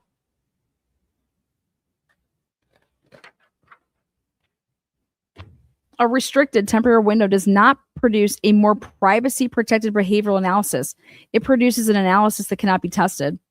If the analysis cannot be tested, neither the investigator nor the defense can determine whether any behavioral claim derived from the record or the records is accurate. And that's how it should be. Nobody should be making these fucking claims. You need the data. The subject of this investigation is protected not by restricting the data, but by ensuring that whatever behavioral conclusion is drawn rests on a scientifically defensible foundation. An untestable assertion about a person's behavior is not a safer assertion. It is a more dangerous one to both sides. The records requested are subject to routine destruction under the custodian standard retention policies. Records not obtained within this retention period cannot be obtained by any other means. And then you list the shit. Your applicant commits that records obtained pursuant to this request will be reviewed and analyzed with the scope of the investigation set forth in this affidavit, and that any use of the records beyond that scope will require separate judicial authorization. The scope of collection requested here does not expand the scope of permissible analysis. It ensures that the analysis permitted under this warrant rests on a scientifically defensible foundation. End of sample affidavit language. And on that, I submit. I mean, Cyrate is fucking killing it here. And then it talks about why everything exists, implication for investigative practices, and then the conclusion.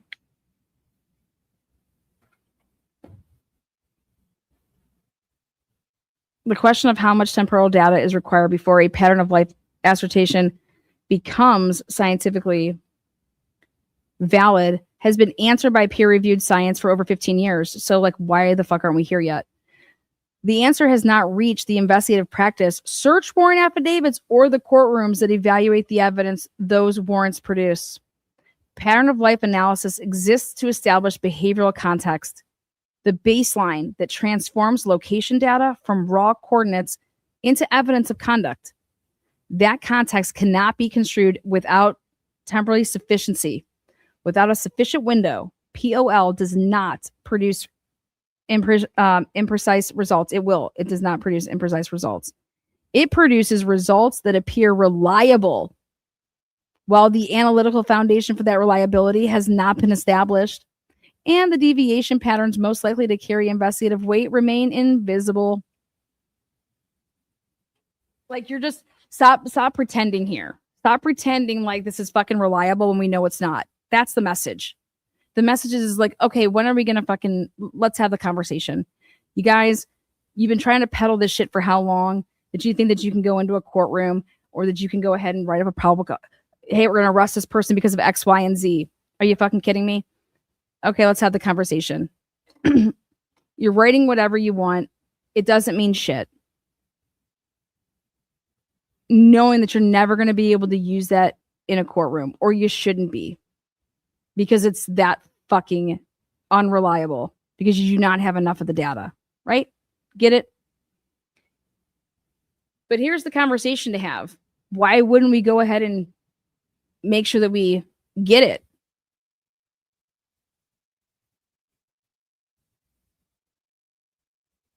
So, as Andrea says, it's junk science.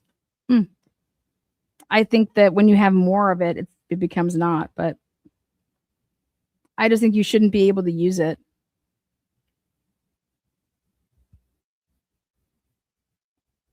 That's some elementary shit right there. Yeah. But can you believe that they're having that this conversation has not fucking happened?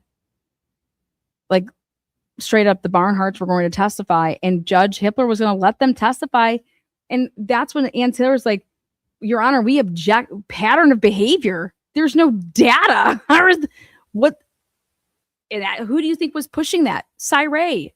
Cyree was like, this can't happen.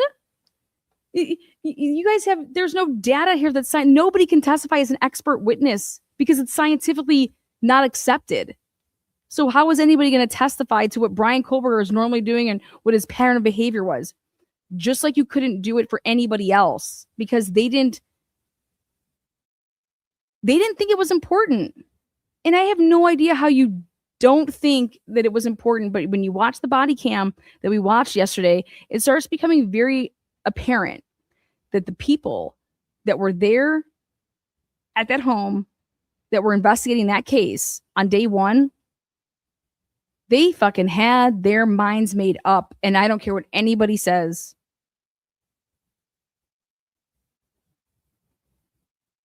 They felt like the girls knew the answer, okay? Or that it was somebody right there.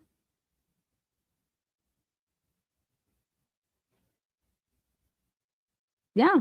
I mean, without the baseline, you don't know what is normal behavior. So if you don't know what is deviating from, you don't, exactly. God, I mean, that's common sense. Don't need a degree, right? Well, fucking this is how our courts are being run. Because, and it needs to stop. And it's like the same thing that the FBI is doing with the cast. They know their shit's flawed as fuck, right? But hey, if I get an expert on the stand that's going to testify to X, Y, and Z, and then you have these fucking jurors over here that are like, well, that's what he just testified to. Why would he ever testify to something that's not? Well, fuck, if Ann Taylor and the people like Cyree didn't say you need to throw pitch a bitch here because this is what they're railroading now. Like you had the evidence that you had, right? But you don't go and railroad people and testify to stuff that's not what the data is showing, or that you're concealing. Oh, the phone didn't shut off until this. What time? Why would you need to do any of that? Because they needed to make probable cause because they didn't want to use the fact that they used IgG. What? People have been using IgG and probable cause affidavits for many years before that.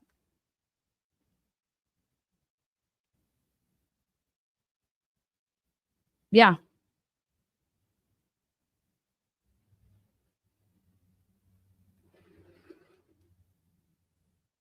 Hitler's going to answer to all this shit one day. I'm telling you, it's coming. The shit that he pulled in that courtroom, he has no fucking clue what he's talking about. Because after you read shit like this, it's like he can't even make these fucking comments. Like, how are you? Yep, Barnhart's can testify to this, and they're experts in behavioral what? Dude, there's no data there. Yes, and I don't get how the prosecution would have anything viable for the future either. Like, what the fuck? Yeah, they didn't. They wouldn't. And then what's Mowry doing all day on the 13th? What does he do? He wasn't writing search warrants. Let's not get that twisted. What was he doing? He was looking into something with Jack Decor. Like what? Oh, we find out that he's going through his phone. He's going through his phone.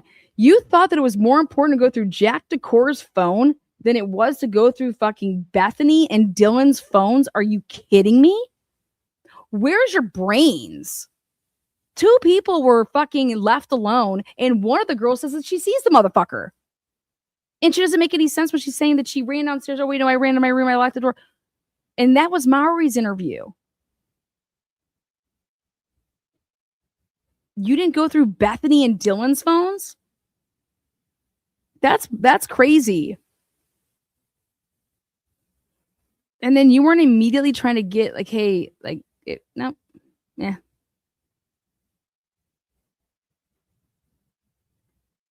They were literally like going, they were zoop, jack to core. Zoop. It was crazy. It was crazy. And to me, it's like, why would all of these, and you hear, that's where it was what Lanier was saying. Lanier was basically saying that if you went upstairs and killed, if the target was Kaylee and she was happened to be sleeping in that room, and so that's why Maddie died, okay? And then he's coming down and then he runs into so-and-so and that's why those people were dead, okay? That's what they were basically already had chalked it up to. That's what it was to them. It was like I wasn't set out to kill 4 people. I was set out to kill, maybe not even set out to kill anybody, but it just escalated to that. And then I ran into, and that's why the other people were killed. That's what they're talking about outside. That's Lanier's big thing.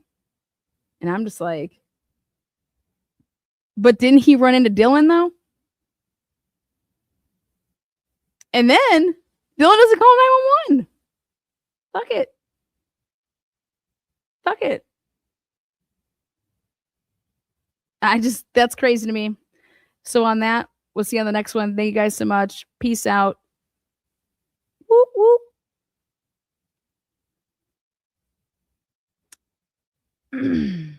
Make sure you join me.